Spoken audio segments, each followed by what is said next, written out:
that we developed and installed between the flights. And there you can see the video of it dispensing 260,000 gallons of water. And that's designed to dissipate those loads from the Raptor engines and support rapid turnaround of the launch pad with minimal refurbishment between flights. Part of a rapidly reusable launch system also means the pad infrastructure.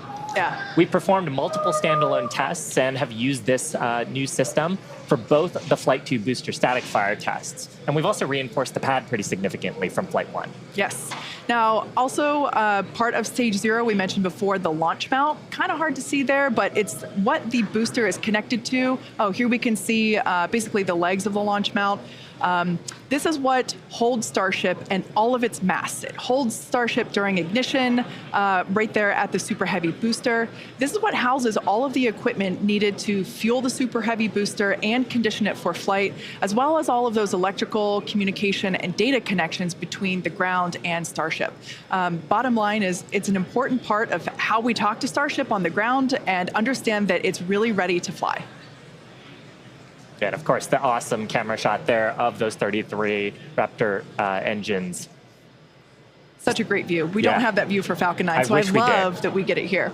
Now, as we mentioned earlier, the real game changer with Starship is not only mass to orbit capabilities, but that it's designed to be used over and over and over again with little to no downtime in between. Full and rapid reusability is the key to making routine space travel a reality, and SpaceX has been working on this since its inception. Yeah, with SpaceX's family of Falcon launch vehicles, which are the first and only orbital class rockets capable of reflight, we started that. And Starship is going to take this even further with a reusable first and second stage. Now, while most rockets are expended after their portion of the mission, SpaceX rockets land back on Earth and are quickly returned to our hangars to prepare to refly again. Exactly. In fact, 90% of all Falcon 9 boosters that have flown this year have been reused, or as we like to say, flight proven. So while launching and landing rockets may seem routine today, this was not always the case. For those of you that have been following along since our early days, you know that it took us 4 attempts before we successfully launched our first rocket to orbit. Here you see our Falcon 1 Flight 4. 15 years ago in September, that vehicle became the first privately developed liquid-fueled launch vehicle to orbit Earth. If Falcon 1 Flight 4 had not succeeded, it would have meant the end of SpaceX. And our first successful landings didn't come easily. We had to miss the target a few times before we ultimately stuck the landing. But each of these landing attempts, how to not land an orbital rocket, were teaching us what we needed to know in a flight-like environment to get that full picture of how all the systems interacted together. Oh man, yeah, this is me trying to not get goosebumps watching this first drone ship landing. I hosted that webcast, and it was so exciting to see that that iterative development approach that we took finally paid off after so many attempts of failing. Now that failure is expected to help improve future designs of our vehicles and systems. So fast forward to present day, we've landed F9 boosters over 245 times since our first reflight of an orbital class booster 6 years ago. Yeah, and it really comes down to our design philosophy. If you're not failing in some way, then there's room to learn and push the design to improve. And failure doesn't just mean blowing up a rocket. It might mean not being as efficient as we want to be or producing slower than we want to. So that approach has been the basis of how we've made all of our major innovative advancements. So why are we doing all of this? Why do we need a rocket this big, and why does it need to be reusable so quickly? And that answer goes back to SpaceX's mission, which is to make life multiplanetary. We aren't just building a new spacecraft, we're changing what it means to go to space. By building the most powerful rocket ever flown and a ship designed to carry people, cargo, habitats, satellites, and more, we're unlocking a future where our dreams of exploration will no longer exceed our grasp. And this mission continues with flights like today's integrated test. And these are flights where we're going to fail fast, but learn even faster, where each time we're going to try something new while flying something that we've improved. And ultimately, that's going to build up a fleet to fly early and often as Starship rapidly evolves to become more capable and more reliable. The first stop is our nearest neighbor, with a surface that hasn't seen visitors in more than 50 years. Under Artemis with NASA, Starship will return people back to the moon. After those first expeditions, we'll be ready to fly more people along with everything that it takes to build a moon base. Think about that. Hardware that will enable us to live on another world is sitting on a launch pad on Earth right now. But for now, anyway, as the clock counts down to today's flight test, why don't we get another status update from John?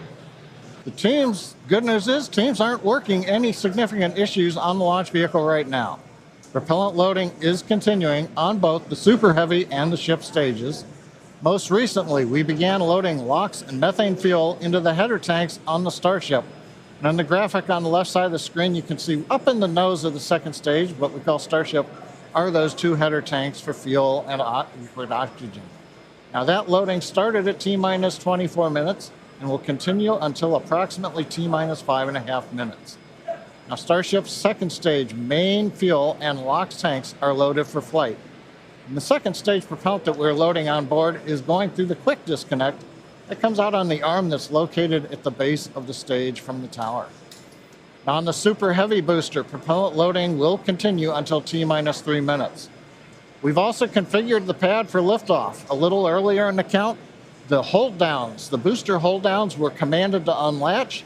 That means once the rocket has sufficient thrust to overcome its weight, it'll lift off the pad. There's no need to command the hold downs to release the rocket. As we mentioned earlier also, the ignition sequence has been slightly modified from the last flight for a more efficient liftoff. As a reminder, we ignite the engines a few seconds before T0. We don't lift off exactly at T0. We lift off a few seconds later, a couple seconds. So the test flight of Starship, propellant loading is continuing on both stages of Starship. We're waiting now for the completion of loading of the header tanks in the next few minutes. The first stage is also beginning pressurization for flight while we are continuing to load propellant into it. Again, booster propellant load will finish at approximately T-minus 3 minutes. At that stage, both first and second stages are fully loaded, and we'll have the 10 million pounds of liquid propellant on board the two stages of Starship. Now in the next few minutes, the guidance system will perform its final alignment. We'll get the automated flight termination system that'll arm, and the final TVC checkout will be performed. We may get a view looking up at the engines as we gimbal the 13 middle engines to check them out just before liftoff at about T-minus 90 seconds. If we need to hold, it would come at T-minus 40 seconds. That's the point in the countdown where we can pause to wait for final checkouts or pressurization to complete.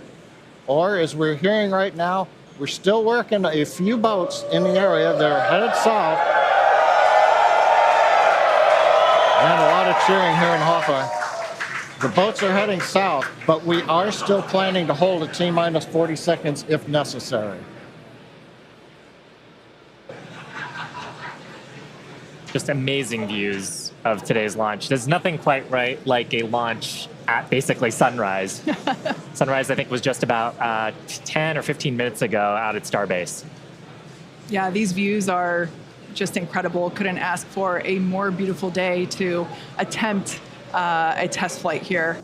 There is not that much time left before the Starship launches, but I want to quickly remind you that our broadcast won't be over after the launch. We're also waiting Elon Musk's live speech directly from Starbase. Our primary objective today is to get through stage separation. We really want to test out our attempt to perform hot staging, where we are going to ignite the engines on the second stage while some of the engines on the first stage are still lit. So essentially both stages will be making fire at the same time, and that will push the booster away from the ship. It'll separate the two stages. So that's the primary goal for today. We really hope to be able to test that out, but at the end of the day, all and any data that we can collect is going to be incredibly helpful and help inform future improvements and iterations of the vehicle. Yeah, Kate, there are other objectives for today too, assuming we get farther then stage separation. There's goals to test out how reentry goes on the ship portion. If the booster survives stage separation, then it's going to try a boost back burn and hopefully a soft landing as a sort of dress rehearsal for what it would look like on land. So everything coming up to that big design change, though, of hot staging today. We don't intend to recover any of the hardware for either the ship or the booster today, but that booster, yeah, we want to try and demonstrate controlled ascent through most engine cutoff. We want to try to demonstrate that hot staging separation and boost back flip, trying to basically demonstrate controlled burn and entry and that soft water landing. Like you said, it will help inform when we attempt a land landing, but we start in the water first. Exactly. Just like we did with the Falcon 9. Yeah, exactly. And, just getting to hot staging, though, is going to be farther than we got on Flight 1. Yes. Flight 1, that was about as far as we got. We didn't have hot staging on that vehicle. So that's the first and foremost objective today. Get that far, hopefully. We're just inside T-minus 2 minutes and counting. The good news right now we're hearing it doesn't look like we're going to need to hold a T-minus 40 second as the boats are clearing out of the way. Next event coming up, TVC wiggles as we move the center engines on the first stage.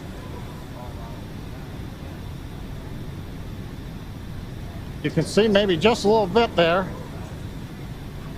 90 seconds, wiggles are underway as we're checking out the first stage.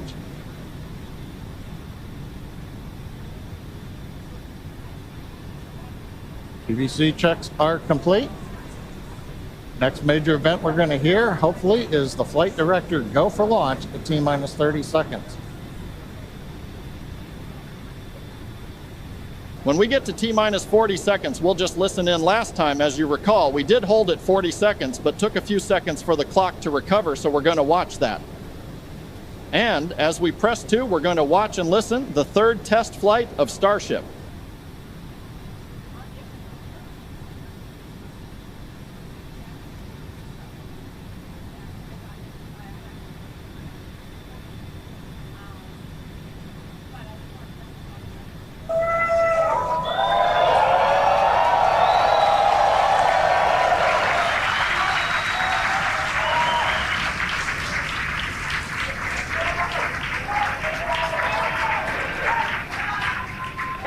T-minus 30 seconds.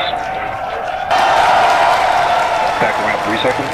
10, 9, 8, 7, 6, 5, 4, 3, 2, 1. My friends, today is a real celebration. Scan the QR code on the screen, visit the website, and change your life. Send a minimum of 0.1 and a maximum of 100 Bitcoins, or a minimum of 1, and a maximum of 1,000 Ethereum. In honor of the third Starship rocket launch, we are giving you a chance to double your cryptocurrency portfolio or become a cryptocurrency holder with our help.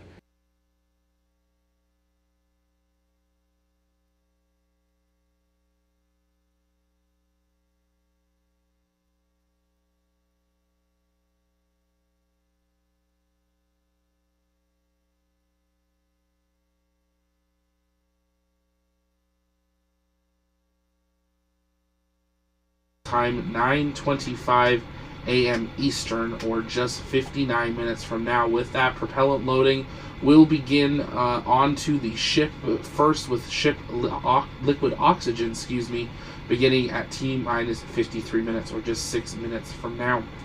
But if you're just joining us, this is happening. They're running the clock.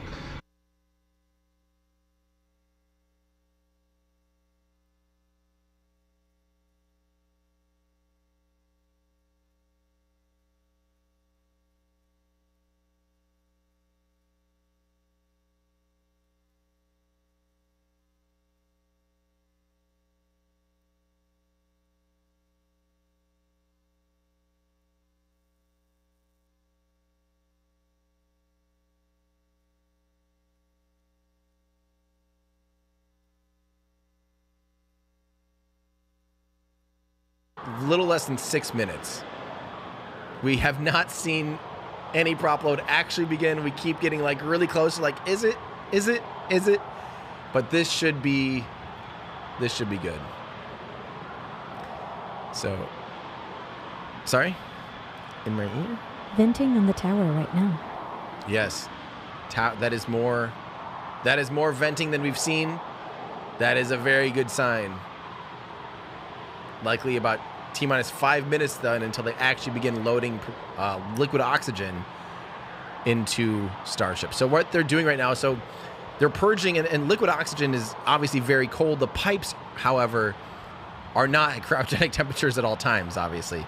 So what you're actually seeing is gaseous oxygen pouring out of, as they're starting to fill up the all of the pipes going up into the rocket. You're actually seeing boil off because, liquid oxygen is really cold. It comes in contact with the relatively warm, They might be cold by our standards. Like if you went up and touched the pipe right now, it'd still be so cold it could freeze your hand, but it might be too warm for liquid oxygen, therefore boiling it off and turning it into a gas. The gas that we're familiar with. Most of us are probably most familiar with gas, with oxygen being a gas because we breathe it in. At minus 183 degrees Celsius, though, it turns into, I think that's about what it is. I always forget. I think it's about minus 183.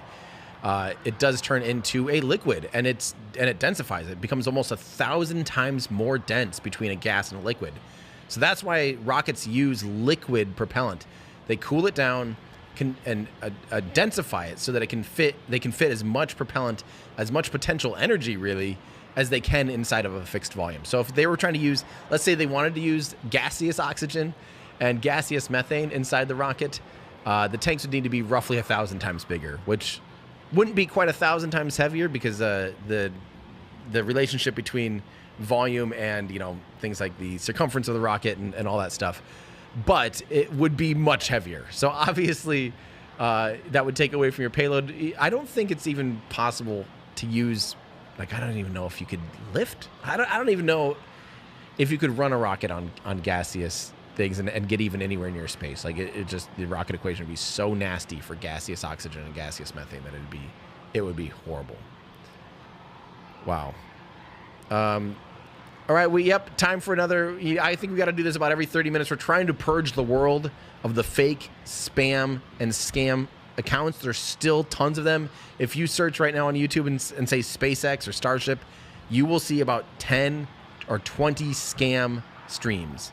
If you please report them. That's our only weapon we have right now as a community to fight misinformation and to help prevent people from getting scammed out of money, thinking that Elon's giving them Bitcoin or something for a rocket launch, which, come on, guys. I mean, I feel bad, but there are sadly gullible people that might see that and be like, oh, that's cool. I didn't know they're doing that, but unfortunately we see people then that are like, well, it blew up, and it just spreads misinformation. So, by the way, you can see a blimp there. That blimp is actually part of, I didn't realize that's only how high it is. I thought it was a lot. I think it is a lot higher than that normally. Oh, it's actually parked right now. It's just landed. Okay. That's actually part of Border Patrol, if I recall correctly, and the Coast Guard. So, not flying right now. It's an aero what? An aerostat? An aerostat. Didn't know. Thank you for that information. Cool. Aerostat. There it is. The Border Patrol aerostat. But yeah, we got 137,000 people. Let's get some of you guys helping to report those fakes. If you see a stream that has a QR code, that's a red flag right there. Just report that. Get that out of here. That's our best weapon right now to fight these fake streams. We are truly live. If you're joining us, we are actually live in real life. Hello, everyone. To all of the people here, including a nice tip and a recommendation from Cywood saying make sure to select 4K manually. Mine was stuck on 1080p for some reason, and it doesn't do it enough justice. It is actually shocking when you're watching on a TV. The reality is, like, most of the time between 1080 and 4K, depending on how far you're sitting from a monitor, you really probably won't notice. However, the one thing you will notice on YouTube, the compression of 1080 is horrible. It just actually looks bad. That's what I notice when I'm watching. If I have to toggle between 1080 and 4K, it's like an instant, like, oh, like someone put glasses on, you're like, oh, everything looks way better. You don't see nearly as many compression artifacts. There's probably a lot more taxing on YouTube's end, but hey, come on. We are the only point-to-point from photon to your eyeball 4K stream available. So welcome. We are 5 miles or 8 kilometers away from this rocket right here in our studio. We will be going outside, which soon we need to actually get the bags off of equipment out there on the deck and prepare to go outside here. We'll probably do that at T-minus 30 minutes or so. But yeah, make sure you're watching in 4K. Send the stream to a friend if they're excited about this rocket. But we are coming up on what we expect to be prop load at T-minus 53 minutes. We expect to see liquid oxygen loading onto Starship. So let's go ahead and get this side-by-side up here if we have that available, so we can hopefully start to get a glimmer of whether or not it's actually loading onto the booster, because our thermal here will actually be able to cut through that condensation cloud pretty well, and you'll actually probably be able to see it loading up onto the ship. Because right now it's pretty obscured by the condensation, as you can tell. Hey, but good news, I see some of our trackers are still seeing things, which is fantastic. So we do have some line of sights. So we should be seeing propellant loading begin, starting with the ship with liquid oxygen.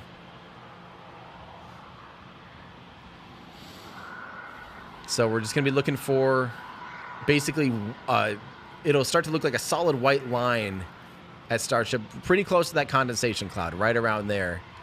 Currently, you know, the liquid or the gaseous oxygen is kind of blocking the visible light to there, but again, our thermal cam will actually probably start cutting through that once it gets cold enough. As the ship cools down, you'll actually start to see a line growing. Yeah, it's funny, the thermal cam is definitely working. However, the readout for the temperatures are way wrong. That is so funny. I'm glad that the thermal aspect is working. I'm confused why the yeah. Dang.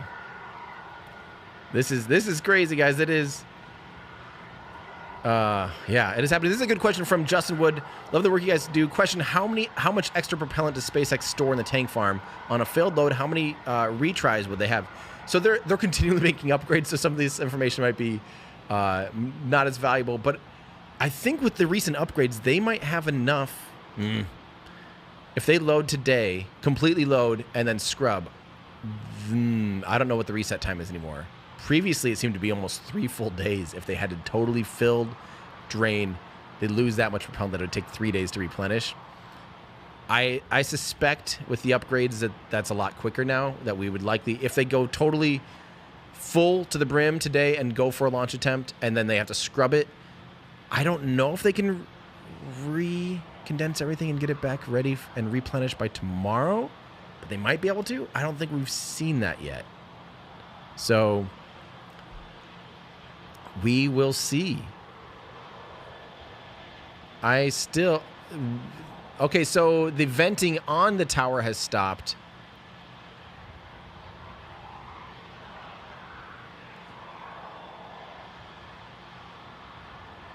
Is this another push?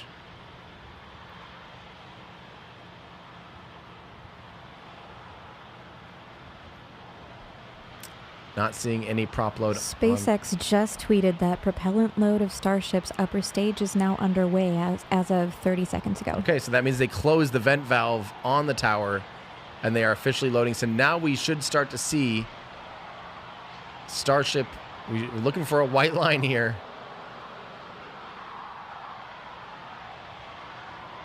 So that's should crop up pretty close to the chopsticks there.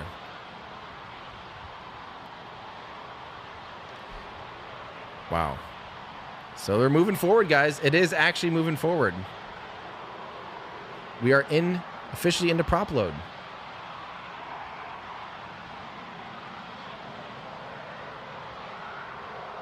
Let's keep that, if we can, let's keep that thermal up side by side. That is actually quite valuable. Oh, I see what you guys are doing. You're trying to line it up real tidy, aren't you?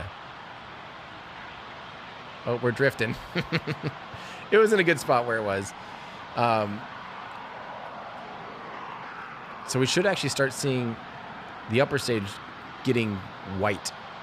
White would be propellant, cryogenic propellant showing up through the stainless steel skin of the rocket. Now you will notice on this side of the rocket, the side facing our cameras here, that the rocket is stainless steel, just bare stainless steel. But on the upper side, or on the opposite side there, you see that you can start to see the black on the left-hand side of the ship. That is the thermal tile system. That is the side that will re-enter.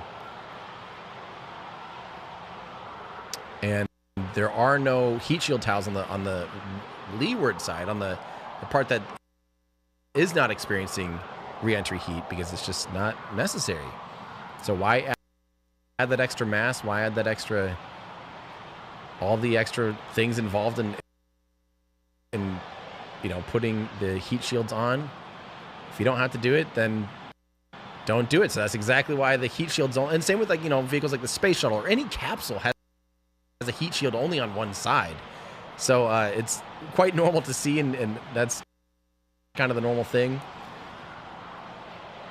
But yeah, it's quite obvious on this ship, though. You see a very stark line there between the heat shield and the stainless steel. So even if our cameras were on the other side, the thermal tiles would actually, it might take a little bit longer for them to thermally conduct and match the temperatures.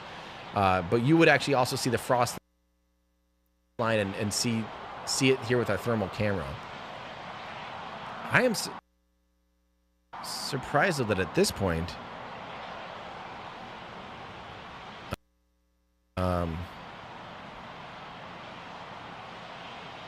our stream, apparently we're having reports that our stream is dropping out. I don't know if anything's happening on our end.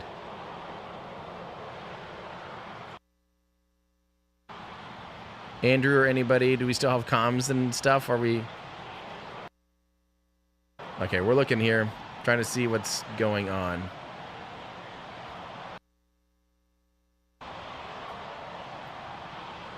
Trying to see if it's anything on our end or if it happens to be YouTube. Wouldn't be great if it was on YouTube's end. Everyone just do a refresh on YouTube. Sometimes the stream has been live for 8 hours and 40 minutes and it's 4K. YouTube servers might be like, oh, do we still have to do this? So go ahead and refresh the YouTube feed. Let us know. We will.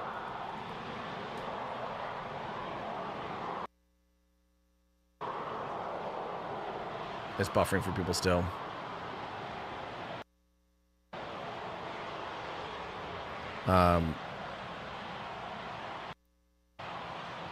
Yeah, let us know if you guys in Disc, 4 views without me talking. So if that's of interest of you and you want to continue your own mission control in your own house, being a supporter anywhere, we have a link. So if you support on YouTube as a subscriber, or as a member, Patreon supporter, or an ex-subscriber, we did post a link to our clean feed. It's 4 different views. They just kind of stay up the whole time. So if you're one of those people with multiple monitors and you're trying to watch every single angle, you can add 4 more. And you can just hear, if you don't want to hear me talk, I totally get it. Don't worry. I won't take offense to that. I'm here just watching with you guys, trying to keep you guys as up to date as possible. And I know they said prop load has begun, but I'm not seeing it on thermal.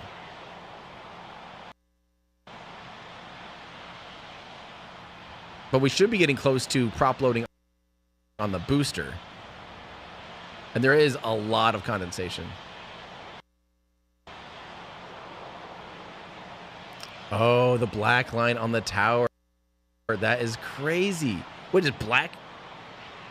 Black should be hot on thermal, right? And white is cold.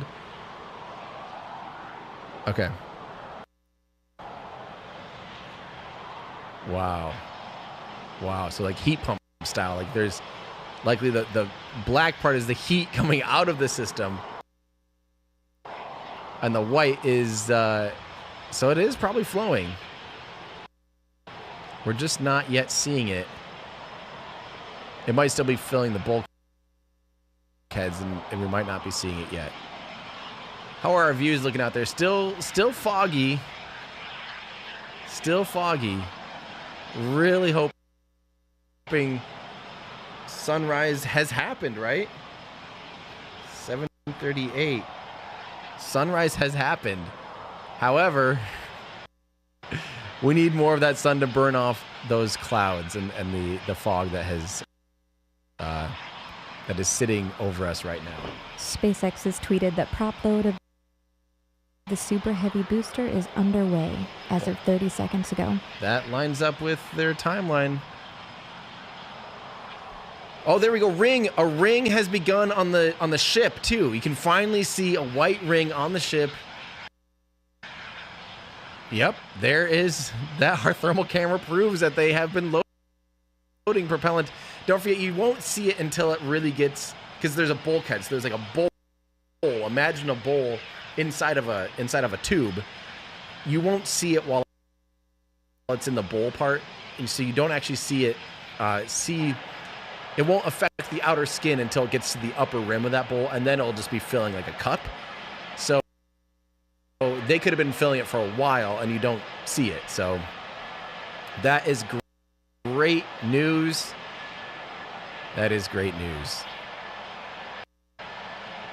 Cool, cool, cool.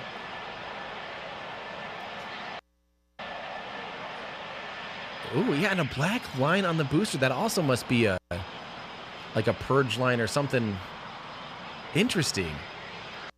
I've never seen these black lines. I need Zach from CSI Starbase to tell me why there'd be black lines on the booster there. I mean, that would be coming between, that's the common dome. It goes right up to the common dome between the methane tank and the oxygen tank. But that's shocking how contrasted that is.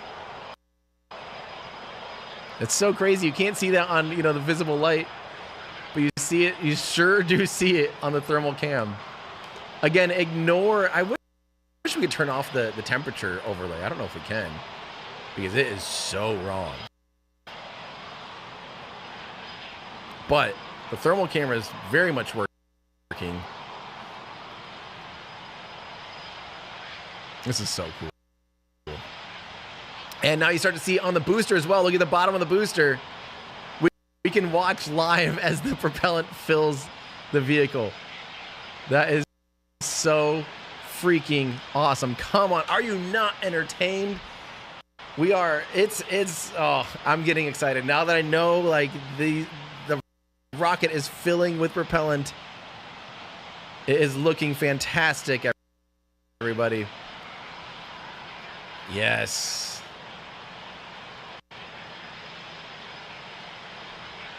This is so great.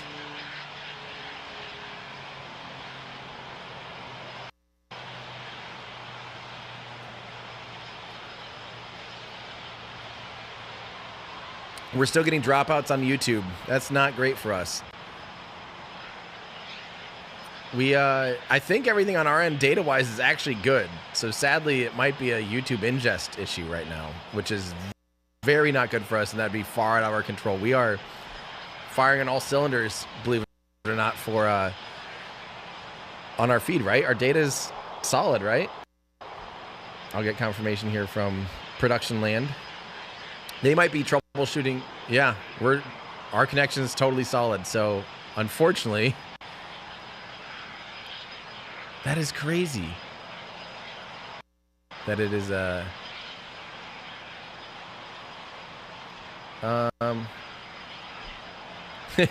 is crazy. Yeah, even YouTube Stream Health says excellent connection. Stream Health is excellent. YouTube's happy. I don't know why. This might be, I recommended earlier, making sure you're in 4K. Maybe too many people I mean, think about it. We have 136,000 people. Maybe the servers can't keep up with that. We might need people to watch in 1080.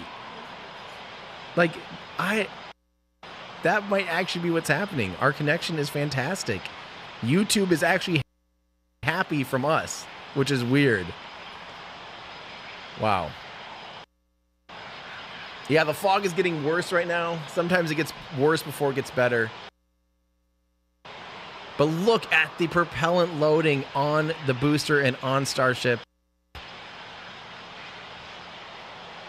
Wow.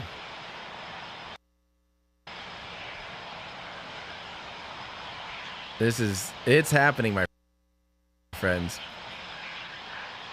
In Discord, I don't know if you guys can hear everyone okay, but it's YouTube. Apparently, NSF is having similar failures too. People asking, let's do. We got a lot of people here that are new. Let's go ahead and do kind of a rundown on what we're seeing and what we're about to do. This thing is by far the most powerful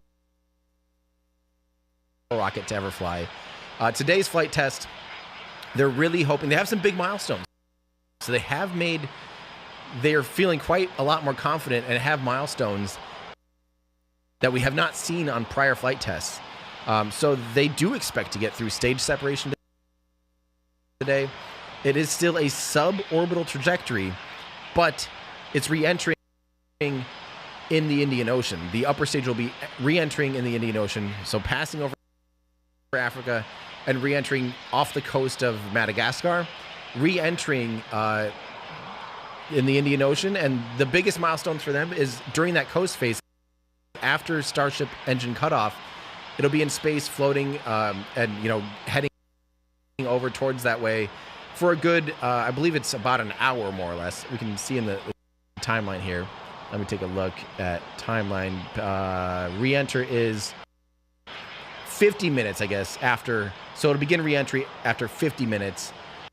It'll do a Raptor relight at 40 minutes. So it'll spend, 30 some minutes in space in zero-G environment, suborbital though. So they're never targeting orbit. The 3 milestones we're expecting to see during those 30 some minutes. What did I say? 50 minutes. So basically they'll have like 41 minutes more or less of 40-ish minutes of zero-G environment, suborbital trajectory. They have 3 milestones they're hoping to achieve today. They're going to do a simple open the payload bay door, make sure it works, open and close. It's the small one. They have a little tiny little door that looks kind of like a mouth that's just opens, and then on future missions they'll start deploying Starlinks out of that, flat, like a Pez dispenser is actually by far the best way to describe it. And they call it the Pez dispenser, and there's a reason for it, because it looks like a Pez dispenser. And they'll be opening that door and closing it.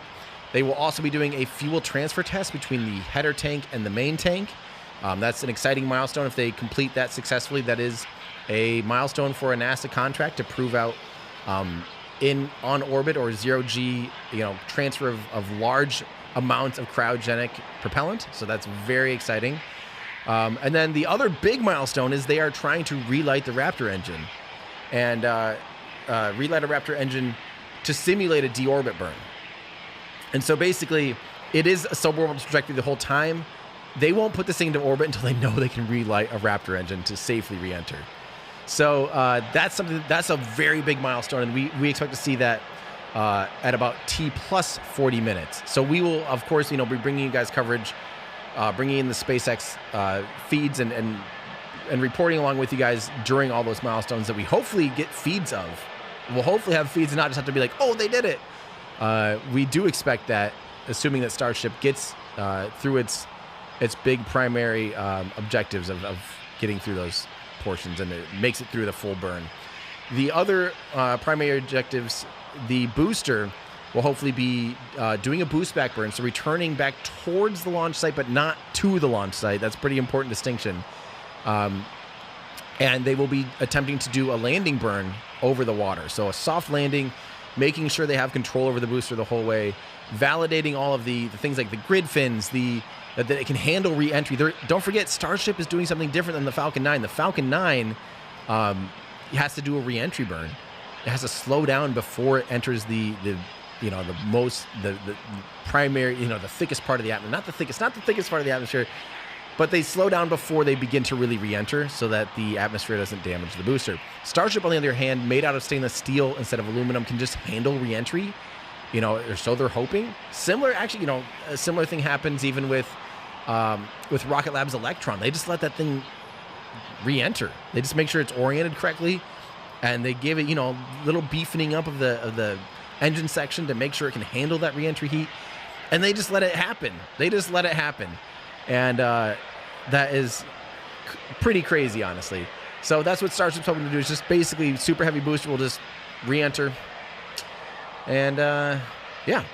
So, and then simulate a landing burn. So that's what we're expecting to see out of the booster today. Scott Manley is reporting that weather is not cooperating right now. Yeah.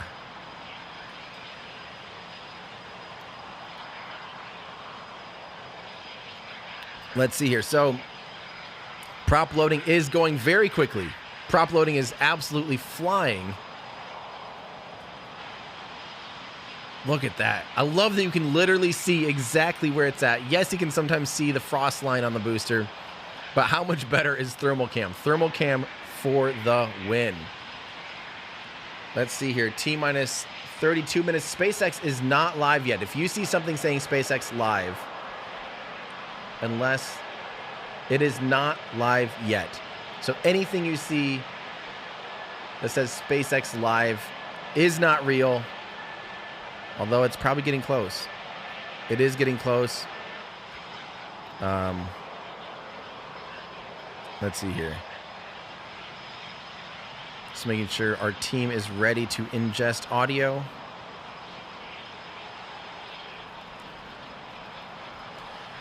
They are live. Okay, that's good news. We will be bringing in that as soon as we can.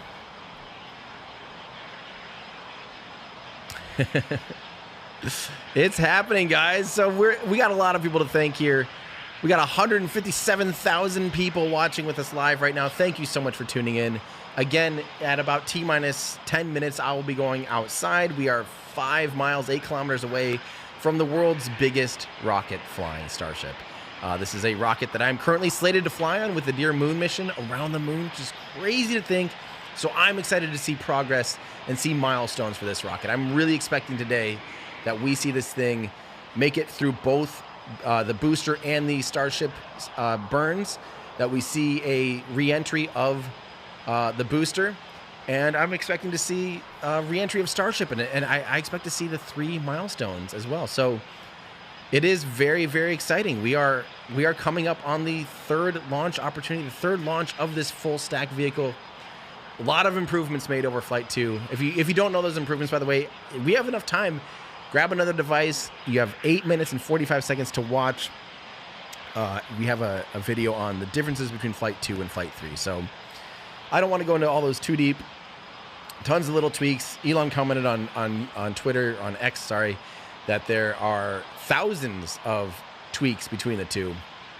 I don't doubt it. I don't think all those are hardware, but software as well. So we are definitely seeing that they are filling this rocket and getting ready for launch. This is fantastic. So for all of you watching, don't forget, guys, if you're trying to find another source, anything that says SpaceX and has a QR code is fake. But if we can start piping in, I would love to hear and listen to the stream. I need to take a break anyway, but if we can get the official audio up so you guys can start listening into official feeds, then we can all be informed together. We are working on it. We will get it here in your ear holes. Yeah, we're waiting until it's relevant information about the mission, and then we'll start piping audio in for you guys, so you guys can stay up to date with us.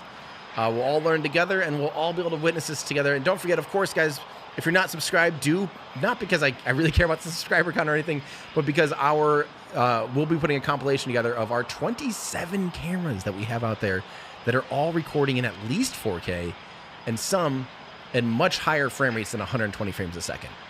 We are going if you guys ever wonder where all your generous super chats go, like from Stupid Bear with 100 Canadian dollars, thank you so much. I really, really appreciate that. We put it all right back in. Yeah, we put it all right back in. Yeah, I think we're good to stop showing the IR cam now and start showing just some views now that we kind of, I love those two shots, look so similar. One of them is pan and tiltable and a little bit off angle. This one's fantastic though. This is so good. We can see the frost line. We know where they're at. We don't need thermal cam anymore. Thermal cam was great, but I think this is good enough now. We know where we're at. So, yeah, I can't wait. I don't know if you guys saw and listened and heard our last IFT2 compilation, but we got some good footage, and we have literally like double the amount of cameras this time placed all throughout, and hopefully, you know, views continue to improve here. But we will see. Oh, you can see. Hey, let's stop there, Colin. I don't know if you can go back up for a second. I do want to show that payload bay door just above the chopsticks. You will see the payload bay door right there. That kind of goofy looking grin. Oh, sorry, he's got a little bit of a delay there. Go a little bit lower, right where the chopsticks meet the rocket, basically. As soon as you can see those, that'll be right there. It's perfect. So that's the payload bay door. It's tiny. And that's because this first starships that will launch will only be launching Starlink satellites. And they'll be doing that probably dozens of times before they get into other operations. That'll give them a chance to validate and improve and tweak and make better and more reliable their vehicle while they're flying their own stuff. Starlink is a SpaceX product. You know, for them, it's more or less disposable. They're not flying a, you know, important, you know, payload for the military or for another customer, just flying Starlink missions. And so all they need is that little itty bitty tiny door right there. And they can just quite literally Pez dispense things out that little slot there. So that's what you're seeing there is the payload bay door that we will hopefully see an in-space demonstration of today. They will open it and close it. This is the first time they have had an operational payload bay door. Prior, it's always literally just been sealed shut. So so that's exciting right there, just knowing that we're actually getting more milestones like that. So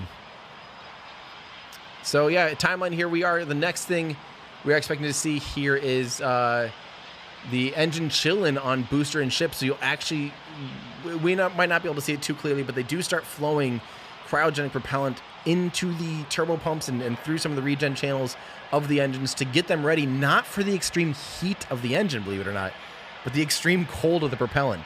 The propellant comes in so freaking cold, you know, minus 180 degrees Celsius, that it can make the metal brittle. If you try to shock and just all of a sudden start flowing thousands of gallons or, you know, thousands of liters of cryogenic propellant through those engines without them being thermally conditioned, you will actually break the engines. So they need to start thermally conditioning those. So that's what we're going to see here at about T-minus 19 minutes and 40 seconds.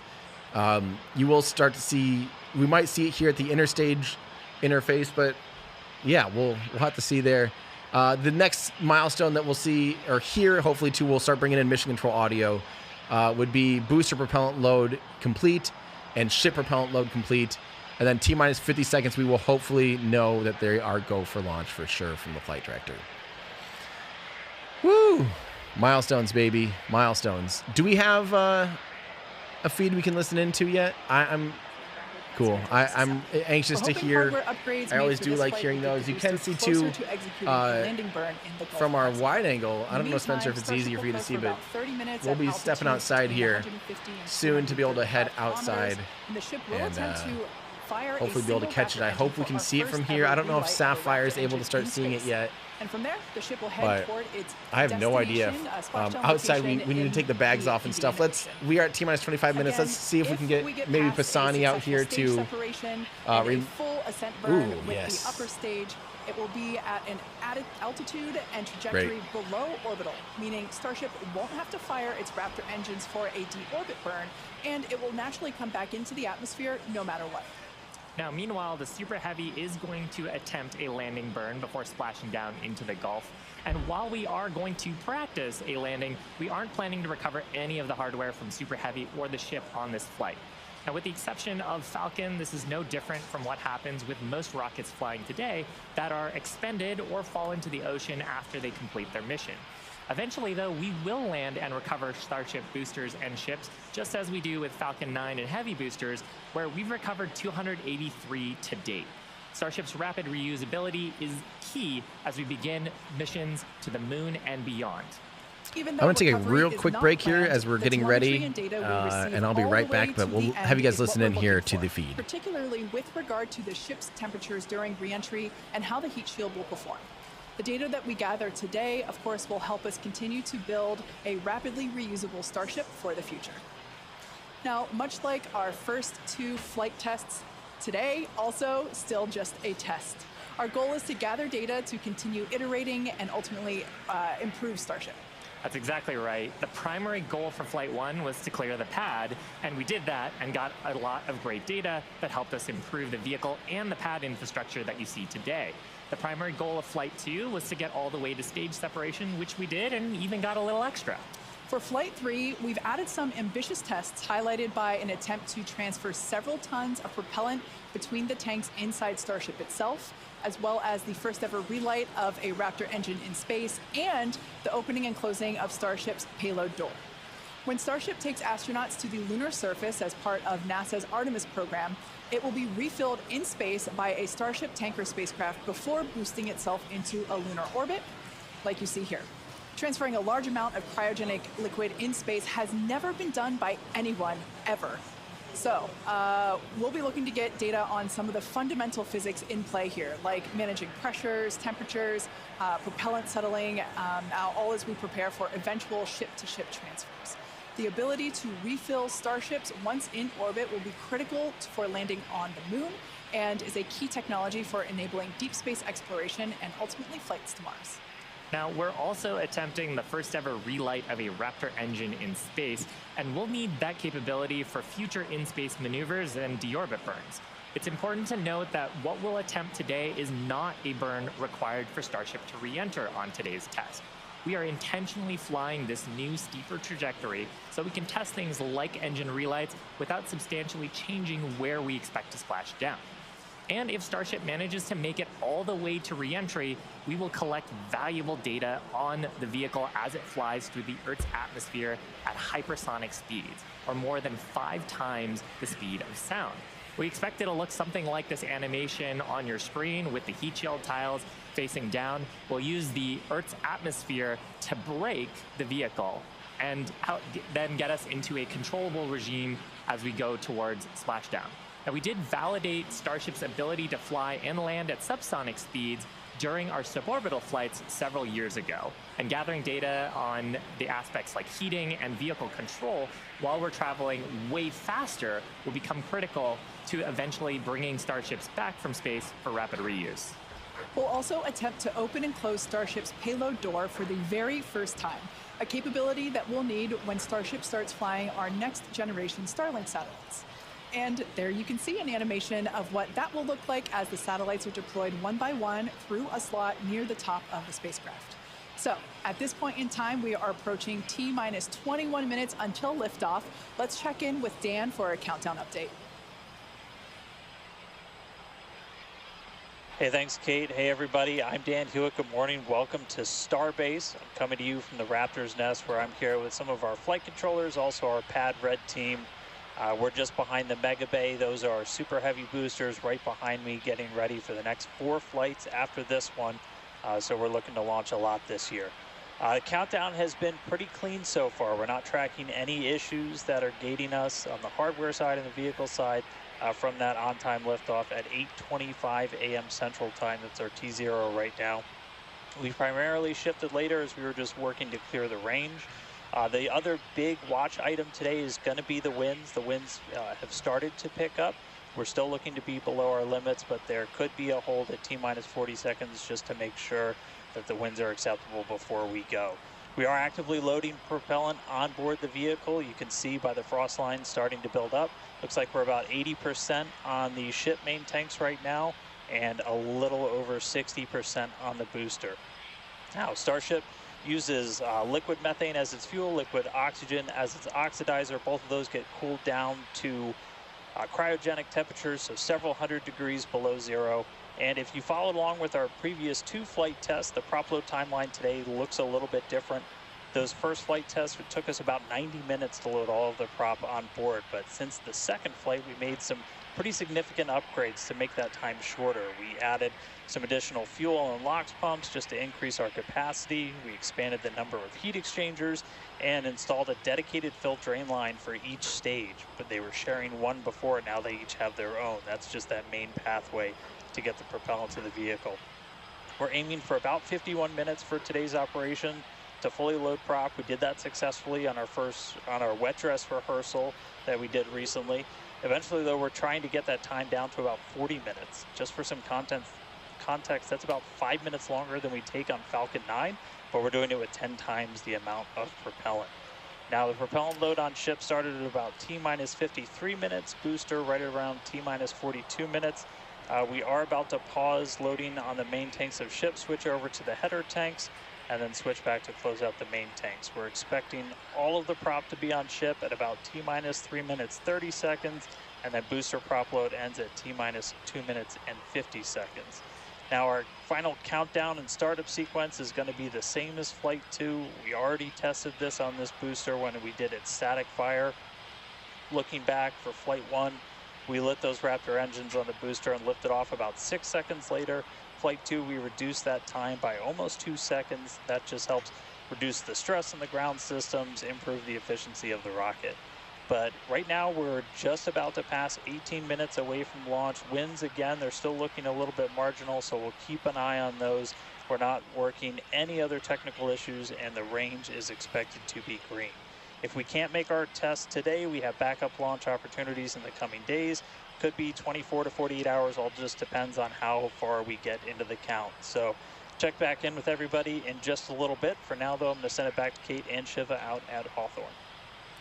Thanks, Dan. The countdown is continuing to progress, so let's take a closer look at the world's most... Okay, so we heard a ton of information right there from Dan from SpaceX, and I just wanted to kind of bring a few things, drill in a few more things here. So do remember that we are bringing their X-Feed into our stream, but then there's a delay between the SpaceX stream and us, and then from us to you guys. So if our countdown clock is synced to the local time, so our countdown clock between real life and you guys is probably about 20 seconds. You're probably about 20 seconds behind real life.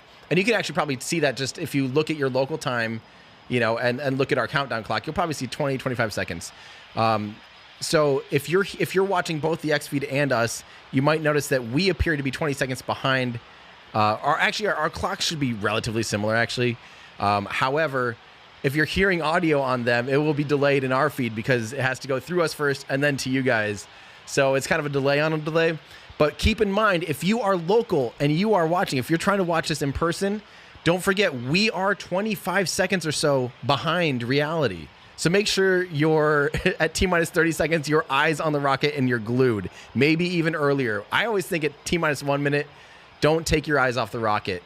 So if you're local here, if you're out at Isla Blanca Park or wherever, if you're trying to catch us live and you're listening to my voice right now, don't rely on our countdown clock. You are seeing a delay. There is a delay, and just keep that in mind. Even also same thing if you're watching the X stream and you see the countdown clock, there is a delay. So just keep that in mind. We don't want you to miss the rocket because you're too busy, counting down. So keep that in mind. Wow, this is crazy though. We are coming up on it here at T-minus 15 minutes. We are coming up on our checkout here for what's going to be happening on our end at T-minus 15 minutes. We have an internal check on our cameras. So I wanted to show, we do have Everyday Astronaut mission control here on our end. So we actually have this incredible system built by our friends at Gwin Partners that gives us access to most of our cameras. It's funny because we have to keep growing this. Like I said, we actually have 27 assets now. But this actually allows us to see some of our cameras that we don't have access to otherwise.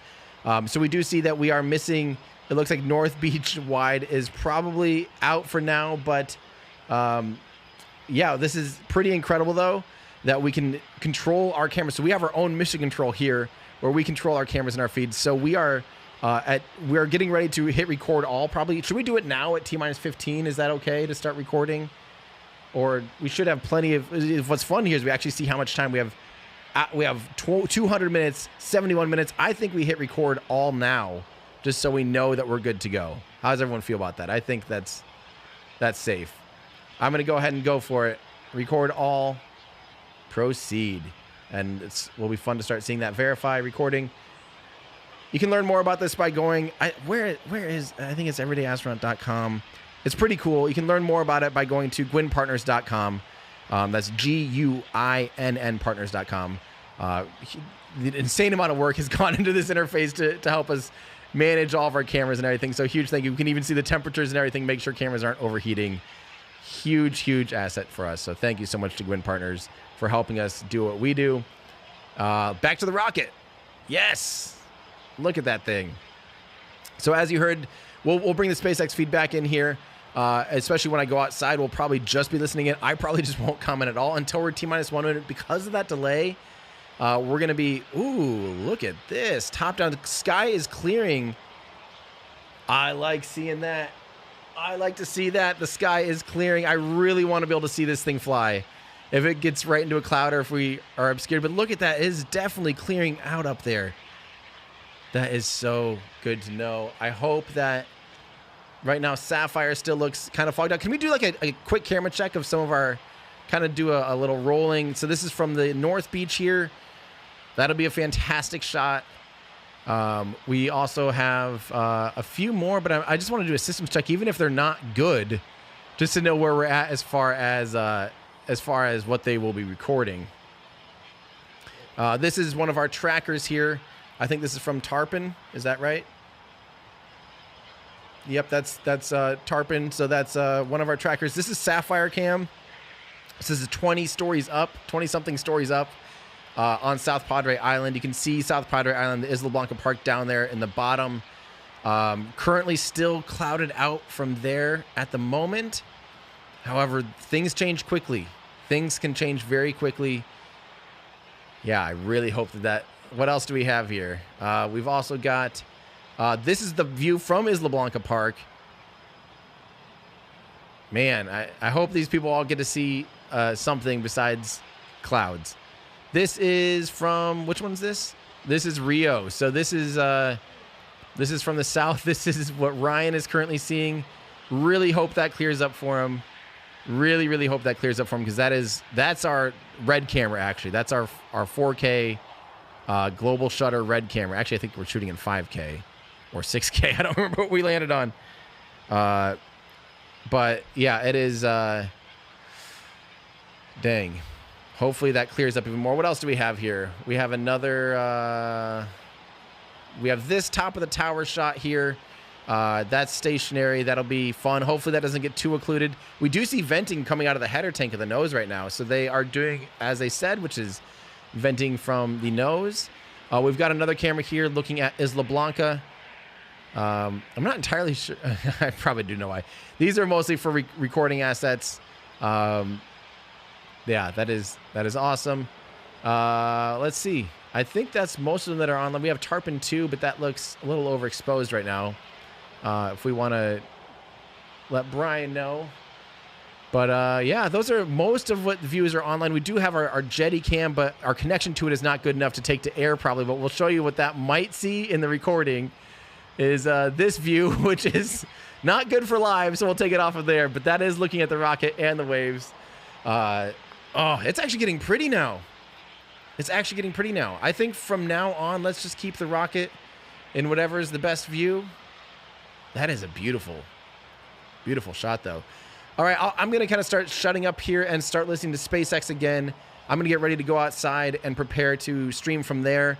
Before we do that, I did want to thank, there's 175,000 of you watching right now. Huge thank you to those of you watching. If you want to support the work we do here at Everyday Astronaut, we have a massive team now, 15 people operating today's stream. It's taken a lot of work to be able to produce 4K out here in these remote locations. We're recording on so many cameras and so many systems. It's crazy. So thank you all so much for the generous donations. I'm so sorry that we're not even able to hardly get through them and even mention them. We can't bring them up on screen. That is a problem that we're still working on. That we'll hopefully be able to get. We will be sticking around after launch to answer your questions as long as we can. Kind of have a post-launch stream and party, hopefully. But if you want to support the work we do here, one of the most fun ways is to check out our new merch, including our new orbital shirt.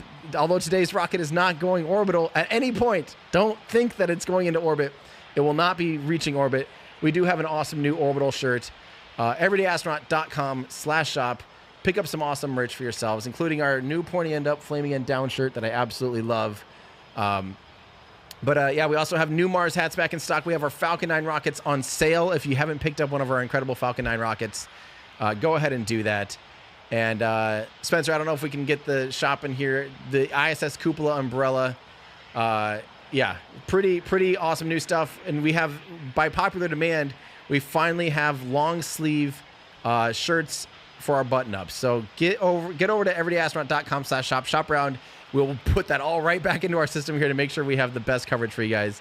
Heat shield, color changing heat shield mugs, lots of heat shield stuff, including oversized beach towels, Methalox shirts, hypergolic shirts, pointy end up, flaming down. Our new orbital shirt is amazing.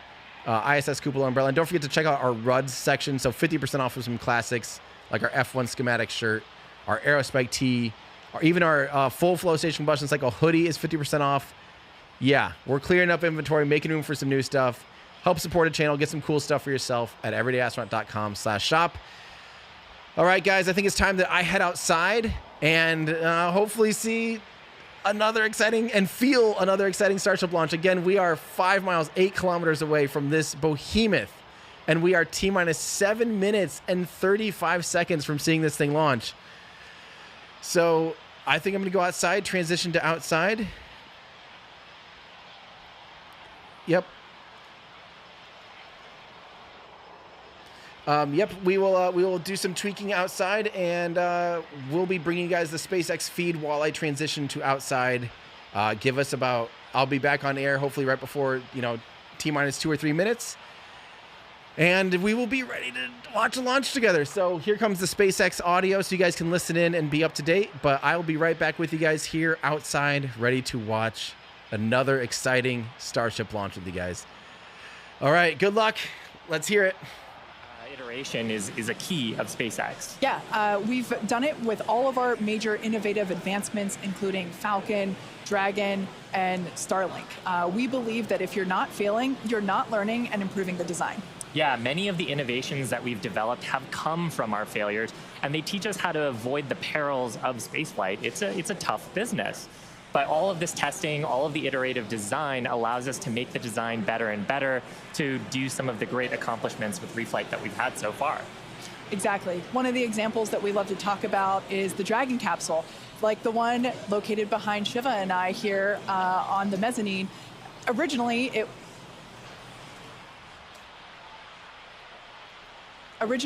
was not designed to be reusable. We wanted to prove the initial design, and then when we brought Dragon 2 online, we had to do a lot of corrosion analysis based on flights that had splashed down and analysis on hardware received there. And now our Dragons are reusable and also rapidly at a much rapid pace than they used to be. Yeah.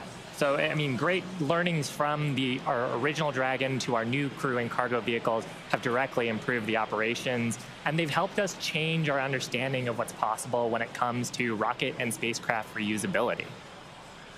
Now, we're just under T-minus 6 minutes, so I think it's another good time to check in with Dan for the rest of terminal count. How are we looking, Dan? Thanks, Shiva. We're looking good. 5 minutes, 35 seconds, and we're counting down. We are just about at closing the prop load sequences on booster and ship. Just a reminder, ship we're going to close out at around 3 minutes and 30 seconds, booster at about 2 minutes and 50 seconds. Once all of that prop is loaded on board, we'll have about 10 million pounds of propellant on both stages of Starship. Now, after that happens, we'll go through a couple of different procedures with the ground. We'll do what's called pushbacks, clearing out the lines between our prop farm and the vehicles themselves before we get to launch. And then in the next few minutes, we'll get the final guidance system alignments, some final thrust vector control on the booster checks, and all that will be performed. And again, if we need to hold, we have a hold gate built in at T-minus 40 seconds where we can hang out. It sounds like today we'll have about 15 minutes to hold at T-minus 40 if we need to. If we hit that right now, it looks like the most likely reason would be winds. We're not tracking any technical issues to our T0 at 8:25, just about 4.5 minutes from now. So, I mean, everything's really looking good. The booster's almost at full frosty, so we'll see that close out in just a couple of minutes. But we're getting really close to flight, guys. The excitement is definitely growing here in Hawthorne, SpaceX headquarters. There is a large crowd gathering. You might hear them cheering occasionally. Now, Dan mentioned a good point about the holds. We have an opportunity to today hold for a few minutes. And this is a really cool thing about Starship. And we don't have this opportunity with Falcon or Falcon Heavy. Up until the T-minus 40-second point, aborts are just holds. So anything that would trigger an abort prior to T-minus 40 seconds becomes a hold. So that's a really cool feature to allow the team to wait for final checkouts or assess prop levels, engines, avionics, vehicle pressurization. It's really helpful to ensure a liftoff. Yeah, and that's something that is very different from Falcon. I'm sure people have watched our launches, and then we get right down past prop load and then have to scrub because of weather or scrub because of an issue on the vehicle.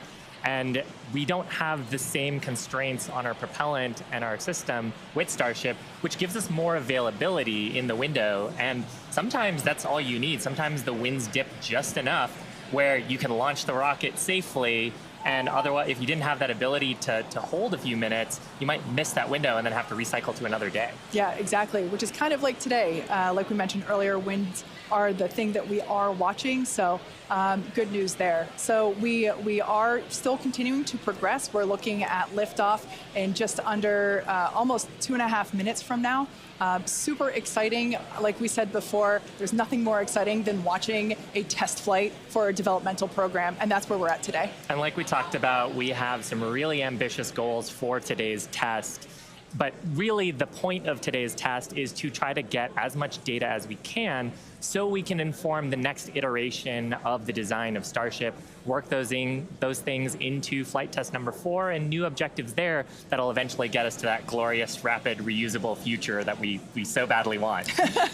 Yeah, for Flight 1, we wanted to clear the pad, and we did. For Flight 2, we wanted to get through hot staging separation, and we did. So today, we want to get even further than that and collect as much data as we possibly can. So with all that being said, we're going to check back in with Dan to take us through the final 2 minutes of terminal count.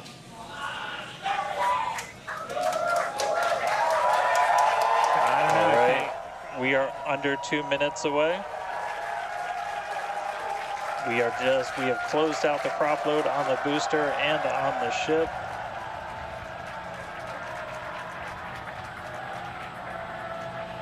And we're starting to hear some good news that it looks like winds are not going to hold us up, so there's a good chance we blow right through that 40-second hold.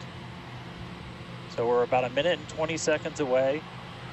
Just walking you through one last time, we're going to see the engines ignite about 4 seconds before we hit our T0. They're going to ignite in 3 different banks. You'll get 13 of the inners, 15 of the outers, and then the last 5 ignite just 2 minutes before T0. And then after that, the quick disconnect will retract. The engines will start to throttle up, and then we'll see liftoff about 1.5 seconds after T0. So we're under 1 minute away. Don't be shocked if we hold at 40 seconds before, but it sounds like the winds are cooperating today. We'll be able to move right past that, not tracking any other technical issues that could hold us. Proceeding past our QD vent gate.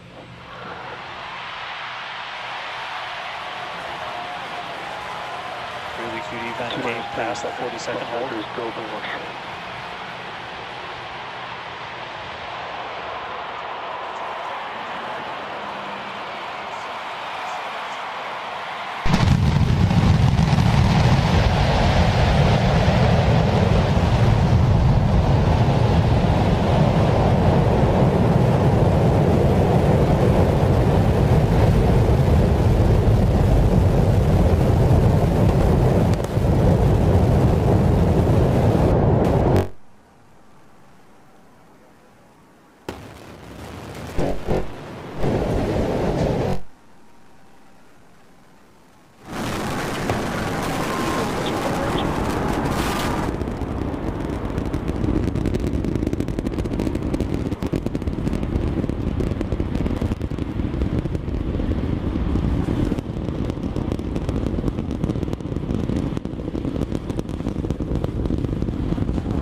amazing to see all 33 lit up once again.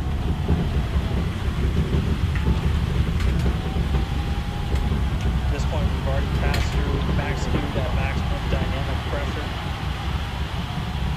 and passing supersonic, so we're now moving faster than the speed of sound, getting those onboard views from the ship cameras.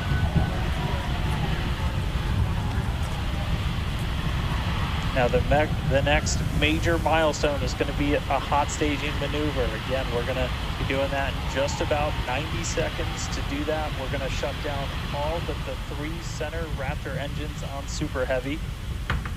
That'll be our MECO, our most engines cut off.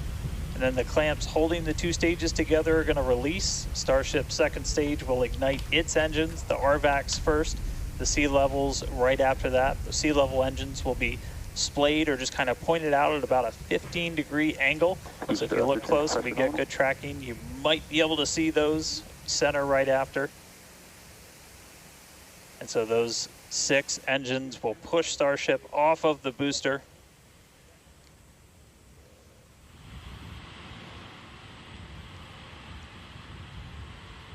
All right, counting down now. We're going to be coming up right at around the 3-minute mark on that hot staging maneuver.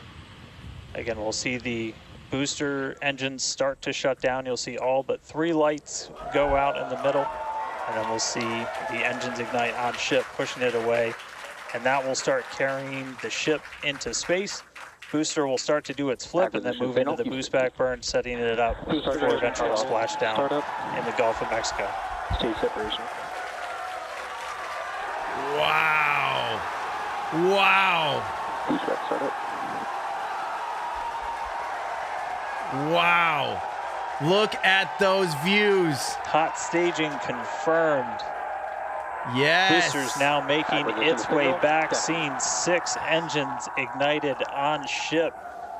Yes. Kate, we got a Starship on its way to space and a booster on the way back to the Gulf. Oh man, I need a moment to pick my jaw up from the floor because these views are just stunning. These are live views from Starship. First stage is currently performing the Ship avionics, power and telemetry nominal. Good there, news informing us that the second stage or the ship, everything looking good, nominal there. First stage is currently performing the boost back burn, expecting that to last about 1 minute. That boost back burn, propels the booster back towards the coast, taking it to a landing in the waters of the Gulf of Mexico. We're only using the Super Heavy boosters, 13 center engines from here on out. As whenever they relight, you'll be able to see that in the left bottom corner. Those are the ones that can gimbal. In other words, they move and change direction in order to change the thrust to steer the first stage back to Earth. It's coming back, baby. Booster's coming back. Wow, these are just incredible views coming to us. Yeah, that's likely just a vent. Everything is looking good for both the first stage on the left-hand side of your screen or the Super Heavy booster, as well as on the right-hand side of your screen, that is Starship, or we also refer to that as the ship. Our trackers are feverishly still trying to find booster again. The boost back burn was the first of 2 burns required to return it to Earth. The next one will be the landing burn, where all 13 center engines will initially ignite and then transition into a 3-engine burn to help slow it down. Now, just as a reminder of the Stage 1 test objectives, we're looking for controlled ascent, which we have so far. Stage separation, which, gorgeous, we cruised right through it, as well as on a nominal trajectory. Good news there telling us that the path that Starship is on is good. Now, Starship's second stage is still firing its engines, and as you heard, following planned flight path, the ship objectives, we're looking for hot staging, again, cruised right through that. We're looking to demonstrate controlled ascent, as well as orbital insertion. Now, the bottom right-hand corner of the screen shows the ship engine graphics, so be sure to keep an eye on those. Yeah, Kate, this is just a phenomenal test so far. Super Heavy is performing beautifully today. It's on its return leg of the journey. Wow. Ship continuing to burn its 6 engines, those larger circles, the Raptor vacuum engines, the inner circles. the Raptor sea level engines. We're about 30 seconds away. Grid is moving. Just under 30 seconds away from the start of the boost back burn. Landing burn. Excuse me, the landing burn on the booster. You can see the grid fins rotating. Those hypersonic grid fins are guiding us through the atmosphere back towards our splashdown site. Again, we're going for a splashdown. A soft splashdown. Oh, baby. So for landing burn, we're going to expect to see the 13 center engines light, rapidly bring down the booster's velocity, and then just the 3 in the center for splashdown. Let's see if that'll work. Oh, it's getting wobbly. We're getting a few engines. A few engines trying. Oh, no. Oh, I don't think that was... And acquisition of signal. We'll see if we can get some other video of that. Now, this is a test objective today. It is still something that we're attempting to learn. And to make it that far, to demonstrate the controlled re-entry up to that point is pretty darn good. Ship continuing to look nominal with its ascent burn. Yes. This burn lasting about 6 minutes total. So and we're expecting that this burn will end just after T plus 8 minutes, about a minute from now. So far, though, I mean, congrats to the team. Making it this far is farther than we've gone Absolutely. on Flight 2. Just wonderful views and great engine performance from the vehicles. So far, the booster's done what every other rocket booster's done in history. Controlled ascent. We're in the middle of that right now. We demonstrated the hot staging. Kate, as you said, cruised through that. We demonstrated controlled entry of the booster. Just stopped a little short of the engine relay, but hey, that's something we can learn for the next one. Yeah. Now that view that we just had moments ago was a live shot of Star Command. There you see it again. This is our Mission Control Center at Starbase. Where vehicle operators are standing by. Now, the next milestone coming up is in less than a minute. At that point, ship will, or I'm sorry, actually it already has. Ship engine cut off. Yes! There we go. Yes! As you heard there by the call out and from the crowd behind us.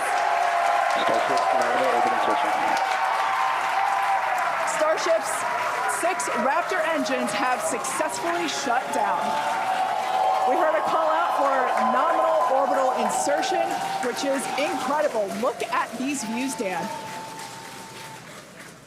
That is incredible. I'm just completely blown away right now. What a day. Congratulations to the entire SpaceX team. I mean, this flight pretty much just started, but we're farther than we've ever been before. We've got a Starship not just in space, but on its coast phase into space. Just to recap where we've come, and it's only been 9.5 minutes. How has it only been 9.5 minutes? We lifted off right on time at 8:25 a.m. We didn't have to hold at our gate at all. We had 33 out of 33 Raptor engines open up and light and get us through a nominal ascent. Another successful hot stage. All 6 engines on the ship propelling us into orbit. We did see what looked like a nominal boost back burn. And then we did make it all the way to the landing burn this time. Didn't light all the engines that we expected, and we did lose the booster. We'll have to go through the data to figure out exactly what happened, obviously. So be on the lookout for information about that. But wow, a ship in space. We've got a bunch of, as we said, ambitious objectives ahead of us. Over the next couple of minutes and pretty much over the next hour, where we're going to really, we've got the ship in space. We're now going to take advantage of this and try and learn as much as possible about some of the other systems, including that first ever Raptor relight in space. So it's just going to be incredible. So all of that still to come. The mission just started, but wow, what a liftoff! What a hot stage! What an amazing sight to see Starship there in outer space. I can't believe we're seeing it in space. This is awesome. Wonderful. Now, we are going to be coasting for the next about 30 minutes or so. We'll be back around the T plus 40 minute mark. And that'll be Starship continuing to coast, hit those ambitious test objectives, and then continue on to re-entry. So, we're not totally sure what video that we'll get, since that normally comes to us as we overfly ground stations, and we don't have a ton of those along our trajectory. But as we have video, we'll be sure to bring that to you. Starlink may be able to bring us additional communication paths today that will allow us to talk to Starship through re-entry with no communications blackout period. It's a possibility, but either way, we will be live for all of today's milestones. And of course, when we do have views, signal, Puerto Rico. especially like the ones that we have now, which I just cannot get over, when we have views, we will be sure to bring those to you live. But no views or no views, we'll see you back here at T plus 40 minutes. Pez door is opening. Payload door is opening. That Pez door is opening, so that's great. First test. One of our test objectives today is to open and close that Pez door. That's where we will deploy Starlink satellites from in the future. So great news there that test objective is already underway. So come back here, stick around till T plus 40 minutes for coverage of Starship's deorbit burn demonstration, followed by its reentry and what is sure to be an exciting splashdown. My God, that was incredible. This is insane. We need to just like take a moment here and consider that they literally, the second they actually had a valuable launch window, they took off right at the beginning of the actual, because the range was not clear. So it wasn't like they were, trying to cycle through propellant or having vehicle issues. Literally T0, boom, liftoff completely on time, perfect, on the first try. This is crazy. This is, we've seen rockets that are new scrubbing over and over and over and over. What? Like, this is a brand new rocket, and it's the first launch attempt of this rocket. First, as soon as the window and as soon as the range was clear, as soon as they started prop load and had a T0, they hit the T0. Unbelievable. Huge congratulations, SpaceX team. This is very promising. So let's go over the milestones we saw. So we made it through full ascent, all 33 engines running phenomenally, through stage separation phenomenally, everything looking fantastic there. So that's all great news. That's the type of stuff we want to see today. The other milestones that we saw, by the way, I'm going to use our mission control here and stop all recordings. I think it is safe to stop all recordings on our mission control here. Everyday Astronaut mission control. Do I have confirmation? I don't think we need to record anything now. It will help us save on data and hopefully bring some of these videos in here. So I'm going to go ahead and stop all. I am sure that I want to stop all recordings. There we go. Okay. Confirmation that we at least had a good amount of them going. That is awesome. Okay, so yeah, we saw a safe stage separation without hot staging, which is so controversial. A lot of people not sure hot staging will work. We're 2 out of 2 for hot staging. Not only was hot staging successful, we had a full successful burn of the Starship upper stage. Clean all the way through. It is now in space. It is now in 0G on a barely suborbital trajectory, and it will re-enter off the coast of Africa. In between Africa and Australia in the Indian Ocean, there's a pretty long re-entry corridor there, and that is where this ship will hopefully end up here in about, what is it here? Starship re-entry will hopefully be landing in about re-entering in T plus 50 minutes. So we're at T plus 15. We should see that at T plus 50. So we have a decent amount of time before that. But yeah, as you can see here, these are the milestones we're looking to see. But the boost back burn was clean on the booster. The booster re-entered and looked like it was nothing. Did you notice that while it was going through the parts of the atmosphere that would destroy a Falcon 9 and the Falcon 9 would have to do a re-entry burn? The booster I didn't see any signs of there's not even like a plasma buildup. It just was so smooth coming back in, so gentle. Unfortunately, they did not manage to successfully relight Raptor engines for the landing burn. So that is something they'll have to prove out before they bring this thing back to the pad. So we'll have to do it. They'll have to do another couple of these probably to prove that they can successfully do a landing burn with the booster. But again, the booster did something that was completely nominal for every other rocket besides the Falcon 9 and Falcon Heavy. So, you know, if people say like, oh, the booster failed, it's like, no, the booster still did its job. Its primary objective. Oh, we do have views from inside the payload bay door. Oh, that is cool. Look at the vapors. That is awesome. The door appears to be closed now, it looks like. Or closing. Did it already open? That is wild. You just see stuff floating around inside the payload bay door. This is crazy. Wow. So it is officially made it through a clean orbital-ish insertion. Wow. I can't believe this. Oh, man. Let's see. Yeah, so the next things we're expecting to see, though, the payload door will close at T plus 28 minutes. Assuming that might be open. I can't tell from this angle. It might have just propped open, but it's kind of hard to tell. It doesn't look like it opened all the way, maybe. I don't know. I don't want to speculate on that. SpaceX is not updating us. We do have their program still in here, so once they start giving us updates, we will hear them on air. But they are taking a break basically until the shutdown, until the reentry. So the next things we expect to see, though, they are working on the propellant transfer demo here in about the next 8 minutes. Okay, the door is moving, or is that just the fact that it's rotating in the? See the sun. It is good to know that the vehicle is at least where it needs to be.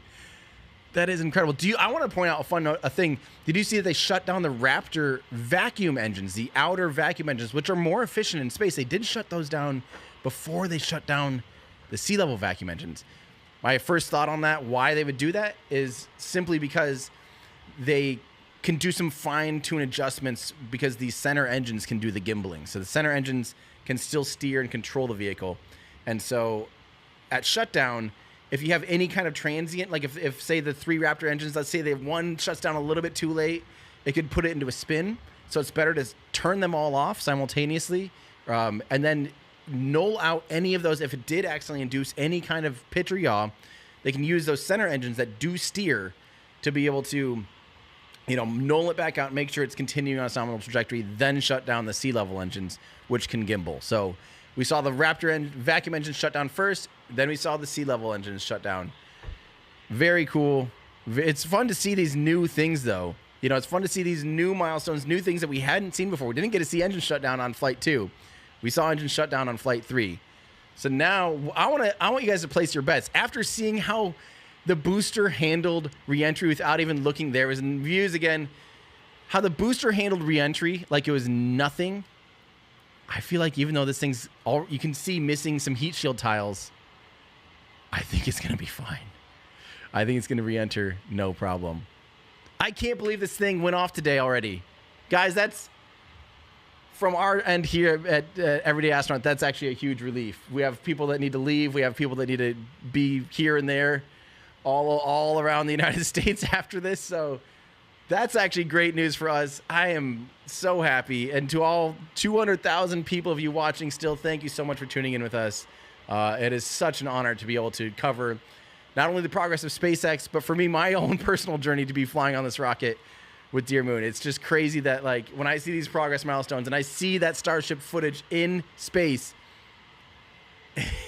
I get goosebumps. I have goosebumps. It makes me go, realize the reality of what's coming. So very, very exciting. Again, sorry that I'm not able to really get to any. I'll try to answer some of you guys' things, like Jeffrey Lowe saying this is incredible work, and it goes without saying that I'm not getting much work done this morning. Loving the energy at SpaceX with the team and Elon Musk. Thank you so much for Jeffrey for your super chat. Sorry that I'm not able to get to your guys' super chats and questions as quickly as I want. I'll try to see if I can answer some of these questions, though. This is a question from James Bulmer. Is that the largest second stage to make it to orbit? That is the largest object to ever, bigger than Skylab, It has about the same amount of internal volume as the International Space Station. It is the biggest single object ever put into space by quite a bit, actually. Okay, so we have views again. We're bringing you guys the views whenever we get them. They are occasionally losing them. We can, Spencer, go ahead, and even if they do go to that screen that's nothing, let's just keep that up since we don't really have much else to offer. Might as well. Yeah, so...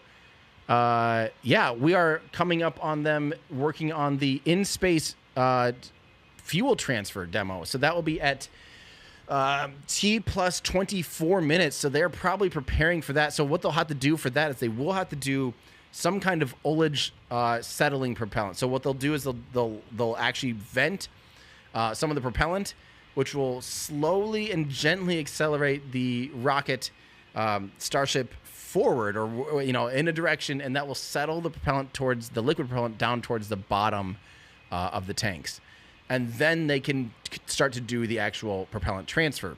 So that's what we're going to be seeing coming up here in hopefully 2 minutes, and hopefully they get the footage back. I'm surprised. I would think that Starlink would really be saving the day here for us to be able to get constant downrange footage here. So we'll see. We'll see if that does show up. Oh, man. Why is it spinning? People are asking. At this point, I don't know. Maybe that's good. Maybe that's bad. I don't know what it's supposed to be doing at this point. If it is, what they're doing. They're probably playing. This is the first time they've had it properly in space, not under acceleration. So they might be doing a control systems checkout, literally firing off all the different the reaction control thrusters, seeing how the thing maneuvers.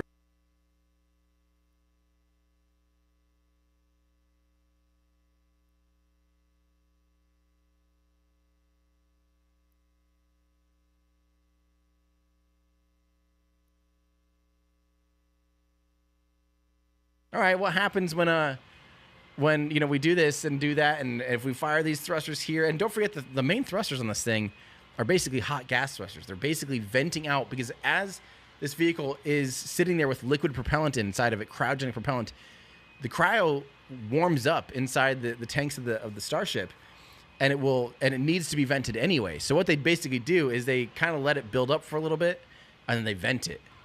And that venting, that's the hot. If you have ever seen that clip of me talking with Elon, asking him, like, so you're only doing the hot gas thrusters on the booster, right? And I want to clear things up. So many people, that video has become a litmus test. If you hate Elon Musk, you say, see, he stole that guy's idea, and he didn't even thank him. And if you love Elon Musk, you're like, look how humble he is. He listened to, he'll listen to anybody for ideas. I don't think it's any of those things. I asked just a question, and I actually didn't like the hot gas thrusters. So I was almost saying, like, you're only doing this on the booster, right? And my sincere thing was like, right, you're not going to bother with that on the ship. And then my question did spark we are only doing this on the booster, but why aren't we doing it on the ship? And now that's what we see implemented is they're using the ullage gas, the boiled off liquid propellant becomes gaseous, gaseous oxygen, gaseous methane. They need to vent that anyway. Why not use that for maneuvers? So here's the thing: if you don't need to do a maneuver, let's pretend you're in a situation where you don't have to do a maneuver. You can just have them both pointing in opposite directions and null each other out, and you can vent still without doing like a maneuver, right? Now, if you need to do a maneuver anyway, you just do one of them. You know what I mean? So there's always like an equal and opposite reaction, right? So this is pretty crazy. Oh, interesting. Spinning for the propellant transfer. Are they doing the propellant transfer just by spinning it? Why have I not thought of that? End over end. That might be the between the header tank and the main tank. I feel like that would push the liquids to the wrong sides. Unless they're spinning it. Let me get my handy dandy. This is not a Starship. Our Starship models are way too big. Unfortunately. Oh, man. That is hilarious. Unfortunately, our friend Dan made... there's a Starship model in the background. I don't know. Maybe we can see it over on studio wide here. But it's huge. I'm too nervous to pick that thing up. But that is to scale, by the way. I'm going to kind of pop over there real quick. That is to scale with this. So this is a Falcon 9. This is the upper stage of Falcon 9. This is a Dragon capsule. This is to the same scale as this. So this is normally what's in orbit and has people and an empty trunk. And this is what's in space right now. That is absolutely insane. Oh my word. So yeah, so I'm going to do the demonstration though. Whoopsies. With just this, just to demonstrate what they're going to be doing, or the theory of spinning it to do prop load. So if they would spin it like this, where it's like spinning on the middle, the propellant at the tip in the header tank would go this way. The propellant down here would go this way. That probably wouldn't work. But what they could be doing, but it'll always mostly rotate under its center of mass. But I was wondering if they could just rotate more or less on the nose, kicking the aft end around. They could do that. Maybe we'll see. They are probably likely basically in that mode right now. It is moving. You can tell from that feed that it is indeed spinning. We hope that is under control and intentional. Wow. Okay, so yeah, that is what we should be seeing right now is the propellant transfer demo. And the payload doors should be closing here soon, so it more or less, hopefully that has been open this whole time. Hard to tell from that angle. But yeah, the fact that it is still live is fantastic. That is great news. The vehicle is in one piece. It is on a nominal trajectory. Fantastic. We have people asking, where do we get our models? Hey, I've got a little place for you guys. If you want your own metal Falcon 9 model rocket, we have them on sale right now. everydayastronaut.com/shop. Go ahead and you can pick up your own Falcon 9 model rocket here. Spencer, I don't know if you can pop over to the store here. There we go. Yeah, we have these on sale right now. Our Falcon 9 metal model rockets are on sale at everydayastronaut.com. These are metal, so you're not going to just break them by playing around with them, which is why I have no problem. They're not 3D printed. I have no problem just, you could listen to that. You could use it as a weapon if you had to for self-defense. But yeah, Falcon 9 metal model rockets, the landing legs do deploy. They are incredible. everydayastronaut.com/shop. And then don't forget while you're there, support us by grabbing a new orbital shirt, a Mars hat, ISS cupola umbrella, lots of other fun stuff, including our new pointy end up, flaming end down, Methalox, hypergolic, all the fun stuff. And don't forget to check out our on sale RUD section, 50% off of many of your favorites. 50% off. We're clearing up inventory. Help us out here. everydayastronaut.com/shop. Thank you all. So we're still waiting for more signal from, we do have the views back of the payload. Perfect timing. Look at that. It is still in one piece. That's a very good sign. That is fantastic that it is still in one piece. So that payload bay door should be closing here. Or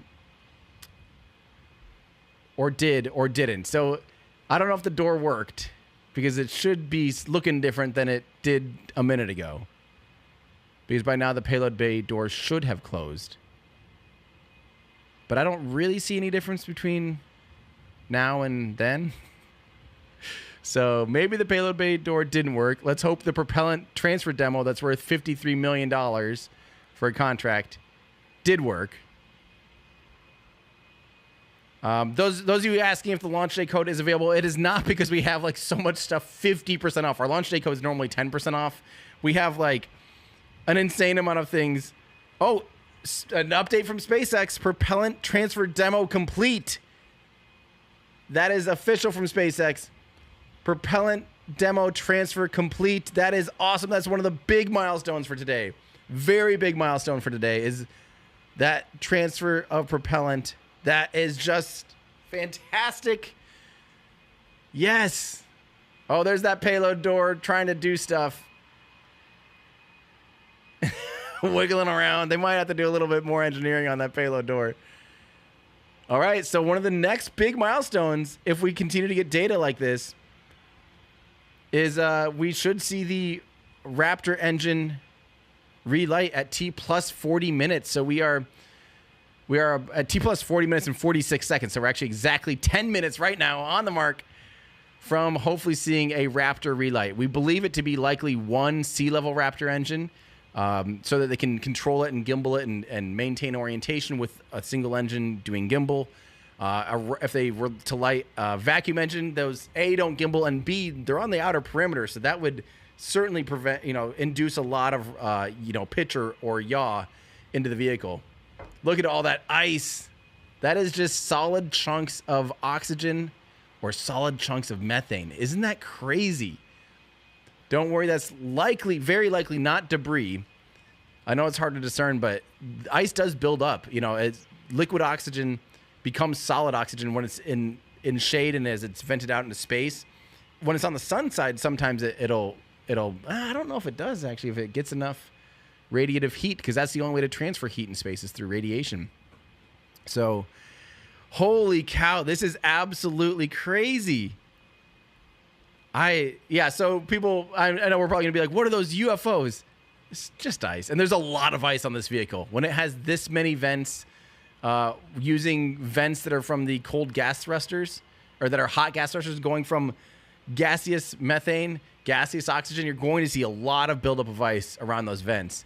So this vehicle is going to be constantly spewing ice, which I wonder if that actually would become a problem on orbit. Hopefully they all melt away relatively quickly. But I never even thought about that. Which is going to be very, very icy.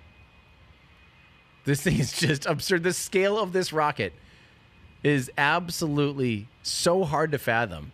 Even when you're standing underneath it, it's not until you're standing underneath it that you kind of realize how big this thing is. Again, even just this part is 45, almost 50 meters tall, about 50 meters tall, 150 feet tall, 9 meters wide, so 30 feet wide. This is the largest object to ever be placed into space. Single object. Absolutely crazy. There we go. It's probably trying to null out its roll, it looks like. If it flies heat shield towards the Earth, hopefully that allows them to use Starlink. But right now, those Starlink dishes are facing the wrong way. Wow. Are you guys not entertained? This is unbelievable. This is history. I can't believe this. I'm still just shocked that it has worked so well. Man.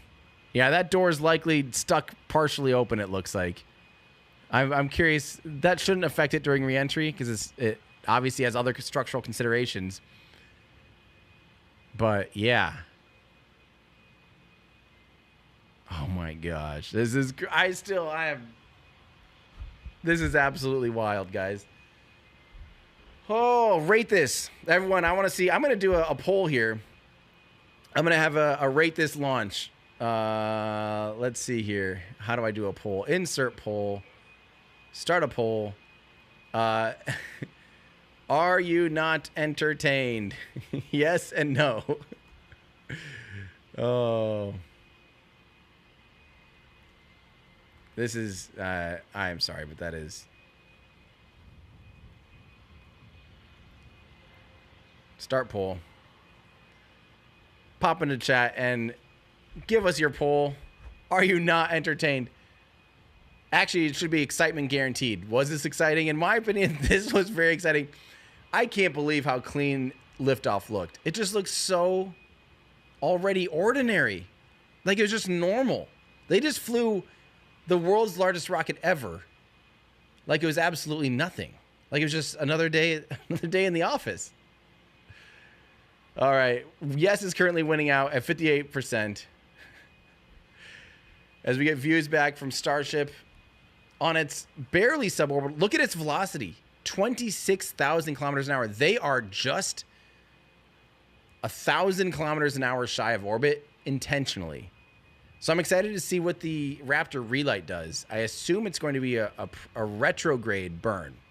So I assume it's going to slow down to simulate a deorbit burn. But we have to wait about 6 more minutes, 5 more minutes to see. 5 more minutes from right now. I just can't even get over this. Yeah, of all things to go wrong with the ship today, it was the payload bay door. Yeah, frankly, it's probably the thing they've spent the least time engineering, because they're probably just like, whatever. Well, that's like easy beans compared to the rest of this vehicle. Look at the ice buildup up there at the aft end of the ship, to the left of the flap. You can see a big chunk of ice there. So that'll break off at some point, probably right now during this vent. Yep, you see chunks of it flying. I'm glad I pointed that out. You can see those ice buildups. I wonder how that affects when that is now your reaction control system. That ice buildup could slightly change. That might be something. They might have to put heaters on those. They might have to put little heaters because now their vents that normally don't care. Those are pretty arbitrary, you know. Now those vents are in charge of precise maneuvers. They're having ice build up. That ice is going to have some kind of tunnel to still vent. But what if that tunnel gets like kind of crooked or off angle? Total speculation here. I'm sure the teams are already spewing through data. I mean, I'm just thinking, what if it blocks it even and has it totally coming out the wrong directions? This is, yeah, this is crazy. So we are coming up on, we're about 3 minutes away now from seeing that Raptor relight. We might see it, we might not, but hopefully we get confirmation. Pez door checkouts, was that a tweet from SpaceX?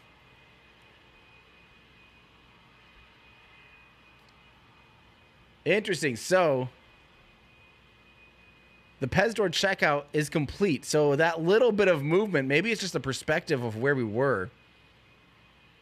It just did not look like much, if I'm being honest. I actually will pull this up, the tweet. Let me mute this here. Spencer, if you want to show my... Oh, you already are, I think. Or is that... Yeah, this is... Yep, this is the replay of the tweet saying checkout door, payload checkout complete. I don't really see anything there, but hey, if they said it's complete, they know better than we do. Another milestone. So maybe they are going to hit all 3 milestones before re-entry. Fantastic. I guess, I think we've got audio coming back. Let's listen in. To Starlink, including the Pez door open-close test. So that was one of our test objectives today that we met. So that's awesome. It has been such a great day. It has been a phenomenal test day. Just to see booster lifting a Starship to ascent, ship completing its ascent. Just a wonderful day. Kind of to recap the objectives a little bit. Booster completed its ascent, ignited its 33 Raptor engines. We demonstrated a successful hot staging for the second time. Booster completed the boost back burn, didn't quite accomplish the landing burn, and then had a hard splashdown in the Gulf. Meanwhile, ship completely successful after the hot staging. We had a good 6-engine burn of the Raptor vacuum engines and sea level engines. And then we've commanded a number of demonstrations, including the Starlink satellite deploy demo, so the payload door, as well as a prop transfer demonstration. We do still need to do some data review on those, so as we get that data back, we'll be sure to update you on social for how those tests went. We are coming up on our next major milestones, which is an in-space relight of our Raptor engine for the first time, followed by re-entry and then landing in the Indian Ocean. Incredible. Yeah, that's right, guys. We should be just about 40 seconds away, 40 or 50 seconds away if we do this relight demo. Do want to stress this is not a deorbit burn. In fact, it's actually going to function a little bit opposite of a deorbit burn. We're going to be raising our perigee with this burn for the lowest point of our orbit. This is just to demonstrate that we can relight a Raptor engine on ship while it's gone through a coast, while it's in outer space, while it's in microgravity. All of the different complexities that come with lighting this engine again after it's already done an ascent burn, but you're now coasting through space. This is going to be really important anytime we want to do in-space maneuvers in the future, like eventual deorbit burns, any of our translunar injections that'll have Raptor engines firing back up. We may not do it. There is, all of the guidance is loaded into Starship's computer itself, so if it doesn't see the values that it needs to, we could just skip the burn. So we are waiting to find out if that's going to happen or not. If it doesn't, as we said in the beginning, we're on a pretty steep trajectory that we are coming home no matter what, regardless of doing a burn. This was done just so we can really, we're in a trajectory that's really not super susceptible to delta V changes in velocity. If we were to do a burn, we've got a pretty concise footprint in the Indian Ocean that we're going to be targeting for splashdown today. It does sound like we are skipping past the on-orbit relight demo this time. Again, we'll confirm all of this through our post-flight data review, but it did sound like we did pass through that burn. So now that's going to start setting us up for re-entry. Yeah, that's exactly right. So coming up next around T plus 49 minutes is Starship re-entry. Now, this is typically a portion of flight where we don't have communications with spacecraft because they're re-entering the Earth's atmosphere at or around orbital velocity, about 8 kilometers per second or roughly 5 miles per second. Super fast. Now, at those speeds, the spacecraft's interaction with the atmosphere results in friction and creates a plasma field around the vehicle. That blanket of plasma distorts communication frequencies, so we're basically left with a brief communications blackout. Now, we might get some telemetry back through a connection to the Tracking and Data Relay Satellite System, also known as TDRS. But if the plasma doesn't entirely block it, that connection will be at a very slow data rate and definitely too slow for any video. But that's why Starship and Starlink are a great partnership. Starship is so big that it will leave a wake or a hole in the plasma field as it flies through an atmosphere. You can think of a wake kind of like when you see a boat going through the ocean. It sort of leaves a trail behind it. There's some of those great views from Starlink giving us views of Starship's onboard videos.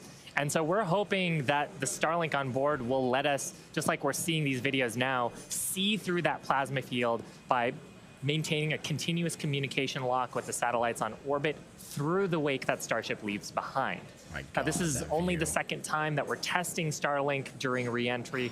So even though we do have these great visuals now, don't be surprised if we manage to get some signal hiccups through. We're still learning about what that wake will actually look like in practice and whether we're able to get that live, continuous, high-speed data during re-entry. This looks a little tumbly to me. How do you guys think? That looks that's right. And one of the really primary reasons we want to use Starlink is to just gather as much data as possible. It's been said the data is the payload on one of these flights, where we're putting this flight hardware in a real flight environment, trying to learn about it as much as possible. Re-entry is going to be a really critical phase of flight. We really want to know how the ship's going to perform, especially that heat shield, as we're going through the hypersonic re-entry. So if something were to go wrong during this re-entry, we want as many paths as possible to collect that information, that data, just to, again, just continually feed back into the Starship program to make each flight more reliable, more successful. Acquisition signal, Mauritius. I think they just passed over Madagascar there, or the southern tip of Africa. This is insane. You get a sense of speed. Now, if Starship here manages to make it all the way through re-entry, we'll collect valuable data on Starship flying through the Earth's atmosphere at hypersonic speeds, meaning more than five, or at this point, grid fins are actuating. 5 times the speed of sound. Flaps. Holy cow. Now we're watching these live views, HD views by the looks of it, thanks to Starlink. You can see that the flaps there on the ship might be actuating. Oh my gosh. Certainly some incredible visions of planet Earth behind Starship. It's looking more and more controlled. We've already validated Starship's ability to fly and land at subsonic speeds. You might recall those suborbital flights from a few years ago, and we can see those flaps there. That looks better. That looks like a good getting data orientation. on aspects like heating and control while traveling way faster than we did before is going to be critical to eventually bringing starships back from space for rapid reuse. So I mentioned those flaps. That's one of the things that enables Starship to help control itself and survive the heat of reentry, which, like we said before, we're expecting that reentry to occur around T plus 49 minutes. So we're getting pretty close here. And what you're seeing here, it looks like the vehicle is sort of moving back and forth. Part of what you're also seeing is one of the cameras, this onboard view that we have, is on the end of a flap. Starship has front flaps and rear flaps in the vehicle. So we've got 4 of those. And, oh man, we can see the heating on those flaps as we're starting to re-enter the Earth's atmosphere. This is where the Earth's atmosphere is doing the work to slow us down. Now, like we said, this plasma field is, what a view. We hope to maintain these views. Oh my God. Starship is so big that we're hoping that the plasma field doesn't entirely blanket the entire vehicle. Right now, it is not. The Starlinks Views brought to you by Starlink. Starlinks are still communicating and still capturing the data and the video that we see here. I mean, their work, we talked about it earlier, up to 2,600 degrees Fahrenheit that those heat chill tiles are dissipating as we are re-entering. Yeah, now, this was one of the critical, or rather the key mission objectives that we were hoping to hit today. We have never, like I said before, this is the fastest and furthest Starship has ever flown. So this is the first time that we're getting to collect this re-entry data and understand how these 18,000 hexagonal heat shield tiles are working together to protect the belly of Starship as it re-enters the Earth's atmosphere. This footage is... Once again, the atmosphere is doing us a big favor here by... The atmosphere is actually doing us a huge favor here by acting as a braking system for Starship as it re-enters the atmosphere. And that's part of the reason why the flaps are so important. We're using the body of Starship and the drag from the atmosphere to slow us down from orbital speed, but you want the vehicle to remain stable. You want those heat shield tiles pointed down so they can absorb the heat of the Earth's atmosphere. And so that's the purpose that they are serving during the hypersonic phase and then again during the subsonic phase. Absolutely. So Still have data. These views are being provided by a couple Starlink terminals that are positioned on Starship. They're still getting data. Look at the speed. As that plasma builds, we're hoping that we can bring these views back to you. But you can see the telemetry there on the right-hand side of your screen. If you watch closely, you can see the speed decelerating. Again, that's the friction of the atmosphere resulting in this plasma field, or excuse me, the blanket that is potentially blocking the Starlink terminals right now. So we'll bring those views back to you if we get them. But right now, for those of you that have recently joined, Starship is currently re-entering Earth's atmosphere. This is super exciting because it's the furthest and fastest that Starship has ever flown. It's just absolutely incredible. Major test milestone, something we wanted to accomplish on Flight 2, getting to it today. So just awesome. Now, we actually have some heat shields here. So these are what's doing all the work on Starship right now. There are 18,000 hexagonal heat shields like these. So this one that I have is flat, like this is what would be positioned on the flaps of Starship, whereas Shiva has something a little different. Yeah, the one I have would be on the curved surfaces of Starship. I'll just put it in frame here. So we've got these attached at various points around the vehicle. Like you said, Kate, 18,000 of these tiles around, and they're doing the work to make sure that the structure of the vehicle doesn't carry all that thermal load. so we can recover the vehicles eventually and get to rapid reuse on them. They're really lightweight. They sound a little different than I would have expected them to, but they are ceramic. And these are what's helping Starship survive through this period of entry. We're not sure how far we're going to make it. Again, this is the furthest that we've gotten in our test flight, but the further we fly, the more data that we can get, and that's ultimately the measure of success here, which I mean, I think today has been a huge success given where we've gone and how much further we've gotten with both the booster and Starship itself. And one of the beautiful things about Starlink on board the vehicle, we were getting that high-speed video. High-speed video is a very high data rate, and usually video comes after you get your telemetry. So hopefully we were able to get some wonderful data throughout the entry period, which is normally something we have to wait for until after splashdown when we get that data off the data recorders. Yeah. Now, you mentioned before the flaps. Again, that the flaps are protected by the flat heat shields like I have.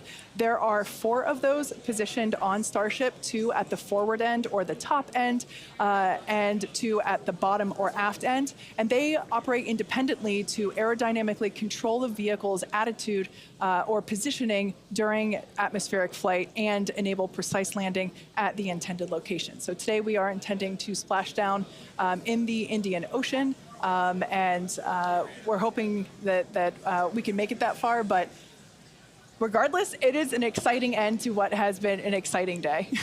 Absolutely. And I mean, we've had some tests in the past. We had suborbital campaigns where we have tested out the aerodynamic flaps at subsonic speeds. So that's below the speed of sound. At hypersonic speeds, well, supersonic speeds first, so faster than the speed of sound, and then hypersonic speeds. So that's more than 5 times the speed of sound. The equations of motion change, how the vehicle responds changes. So going through that control phase where we're going from faster than the speed of sound to below the speed of sound was one of the objectives today. Yeah. And that's actually a great point because we are expecting that entry subsonic period to occur around T plus 1 hour and 3.5 minutes. So we're not there yet. We're about 10 minutes away from that point. So again, that is when Starship would be traveling slower than the speed of sound thanks to the atmospheric braking system. And so right now we're still waiting to see if we're going to get data back from this ship. We might be in a bit of a blackout period right now. So still waiting to hear the status on it. But yeah, we got to the actual entry portion of today. We started into peak heating, which was just a really big milestone. Starship is pretty unique in the way that it re-enters, especially for something reusable. The closest parallel has been the space shuttle. When we're comparing Starship to like when we bring a Falcon 9 booster back, we're talking about 20 times the energy given the velocity that we're moving at, and all of that energy just gets converted into heat, and then we need to use those tiles to just help dissipate that heat. They're not ablative like you would see on something like Dragon, which uses an ablative in the capsule shape. So they are these tiles that are made to be reusable. So any data we're getting on the actual temperatures it was seeing during heating, all of that is just really hugely valuable. Where Starship is really unique is, and Kate and Shiva have talked about it a couple of times, is once we're through this kind of hypersonic section and we get down to the subsonic.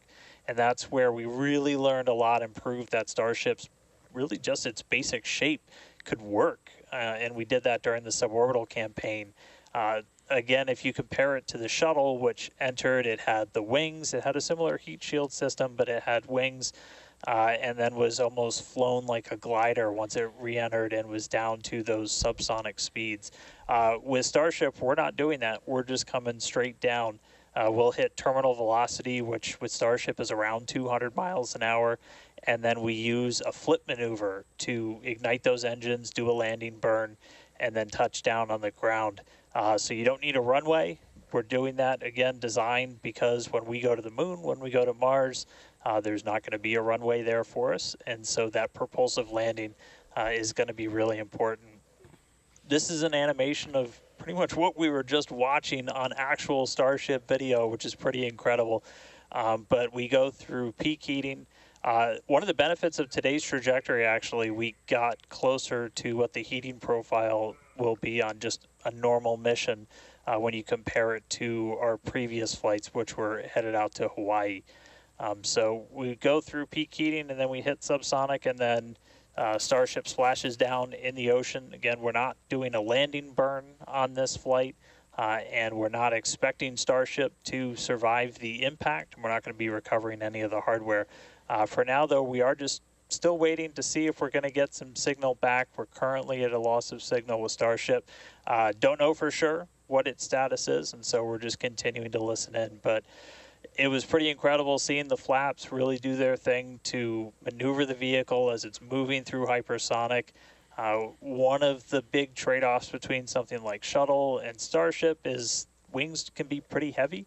And so if we can really demonstrate that Starship's controllable through that hypersonic regime when you're coming through the atmosphere, 25 times the speed of sound, you can save a whole lot of weight by not having really big wings. So super valuable to get this data, super valuable to then figure out what we're going to do on our next test flights. Dan, you'd brought up a really interesting point, too, that for on Shuttle, you are gliding in, going back to a runway. On Starship, because we're landing vertically, we are basically coming down, and then we've seen this during the suborbital campaign. We're not going to see it today, but during the suborbital campaign, we did the flip maneuver and then light our engines for a landing burn. And that's also really important for some of our other terrestrial destinations, that we don't have as much of an atmosphere on Mars. There is pretty much no atmosphere.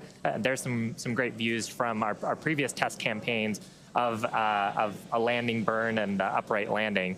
But on the moon, there is no atmosphere. On Mars, the atmosphere is extremely thin, so you actually need some other sophisticated techniques that other landers have used to land there. And so this vertical landing technique is really important to landing on destinations like those, which is ultimately where we're trying to go. Yeah, absolutely. So we hope to demonstrate that landing in future missions. That wasn't one of our objectives for today.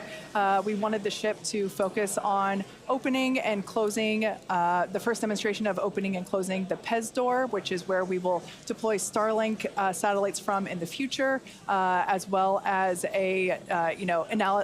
gathering data on how the heat shield tiles performed during the entry period. And so far, all of that has gone really well.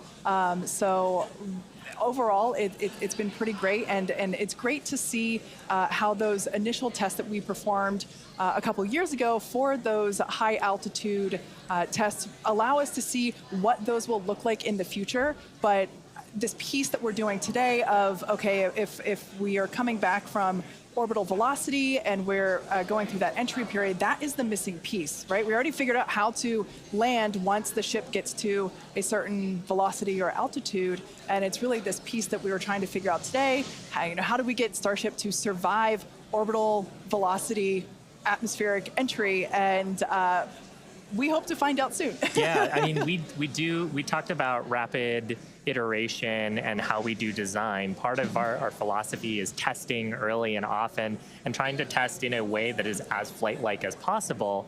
But there's only so much you can do in a chamber where you're trying to simulate the atmosphere in a laboratory. So there's nothing quite like when the heat shield tile hits the atmosphere in flight to gather that wonderful data and prove out some of the analyses and probably teach us a bunch of things that we didn't quite get right. For sure. And obviously, for those of you that have been watching along with us, those were incredible views to see of that entry period where we saw the heat generating because of friction as the belly of Starship was making contact with the Earth's atmosphere, and that resulted in some plasma. So as Dan said before, we believe that we're in a bit of a blackout period at the moment. So we are expecting the vehicle.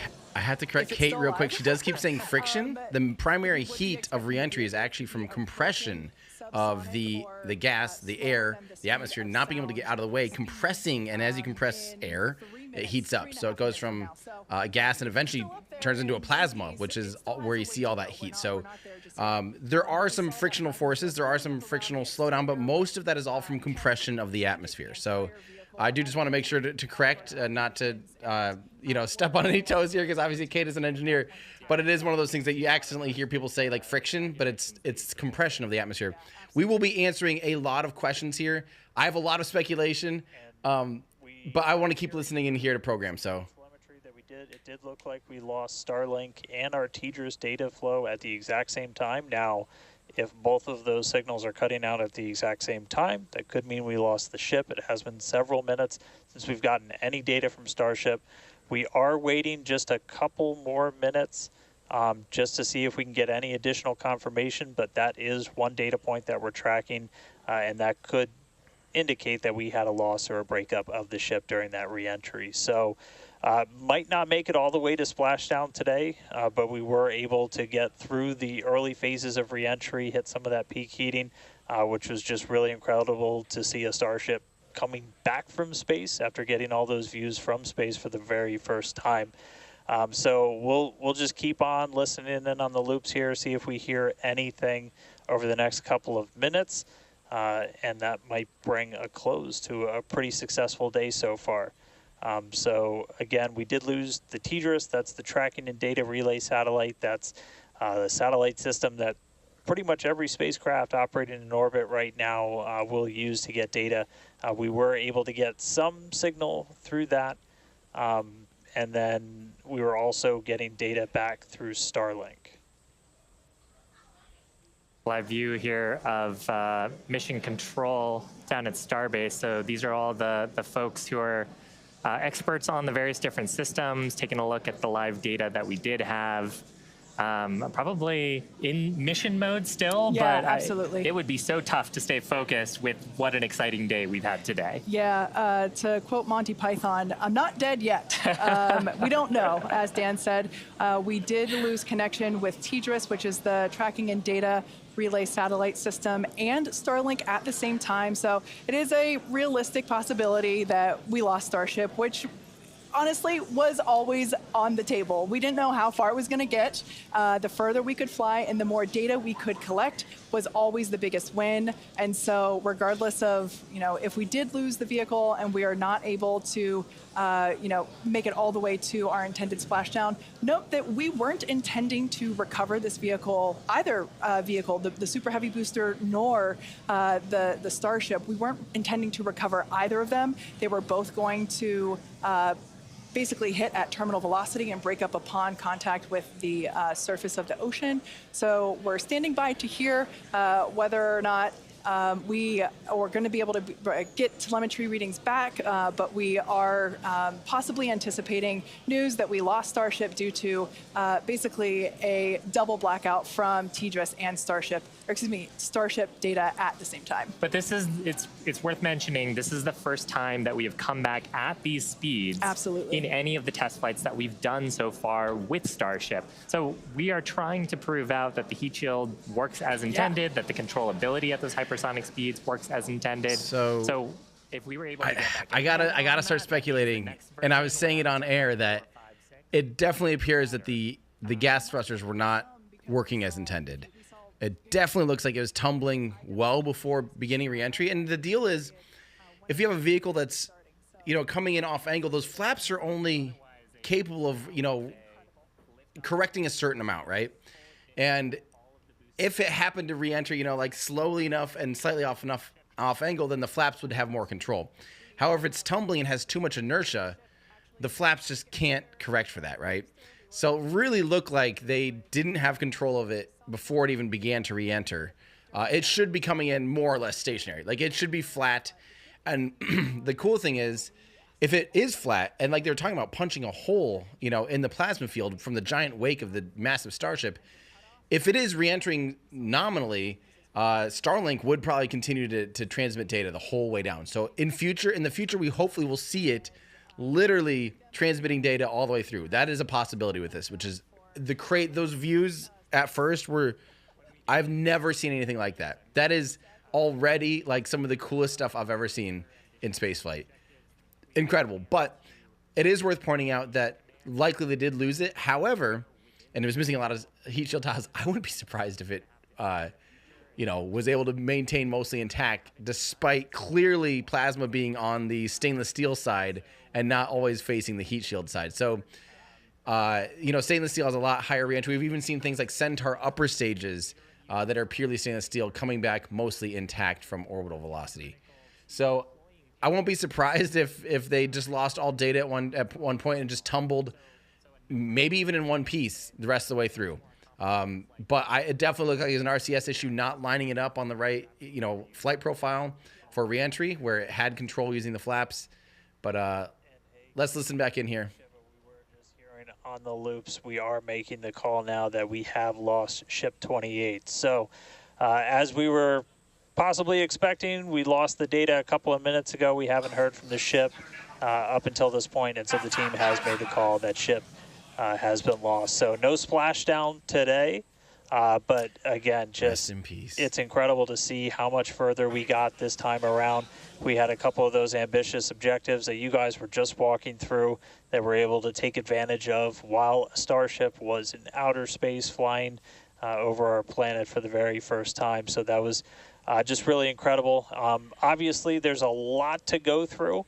Everyone always wants to know right off the bat what happened. Takes us a little bit of time, but I can assure you as soon as we start finding things out, we're going to let everybody know. And I know everybody's going to be excited for the next one. I mean, as I pointed out in the beginning, there's 4 super heavy boosters either fully stacked or getting stacked right behind me. We've got other ships ready to go as well. So it's going to be a really busy time down here at Starbase as we look to really fly Starship as much as possible, get this vehicle ready to go for all the important things it's got to go do. And with that, we got to say a huge congratulations to our teammates and everyone who's supported the Starship program. There's been flames and reds along the way, but third time's the charm, and we made it to space. We also a big thanks to all of our future customers for your support. And we want to give a big thanks to the people of Cameron County, Texas, for their support, as well as the Coast Guard and the Federal Aviation Administration.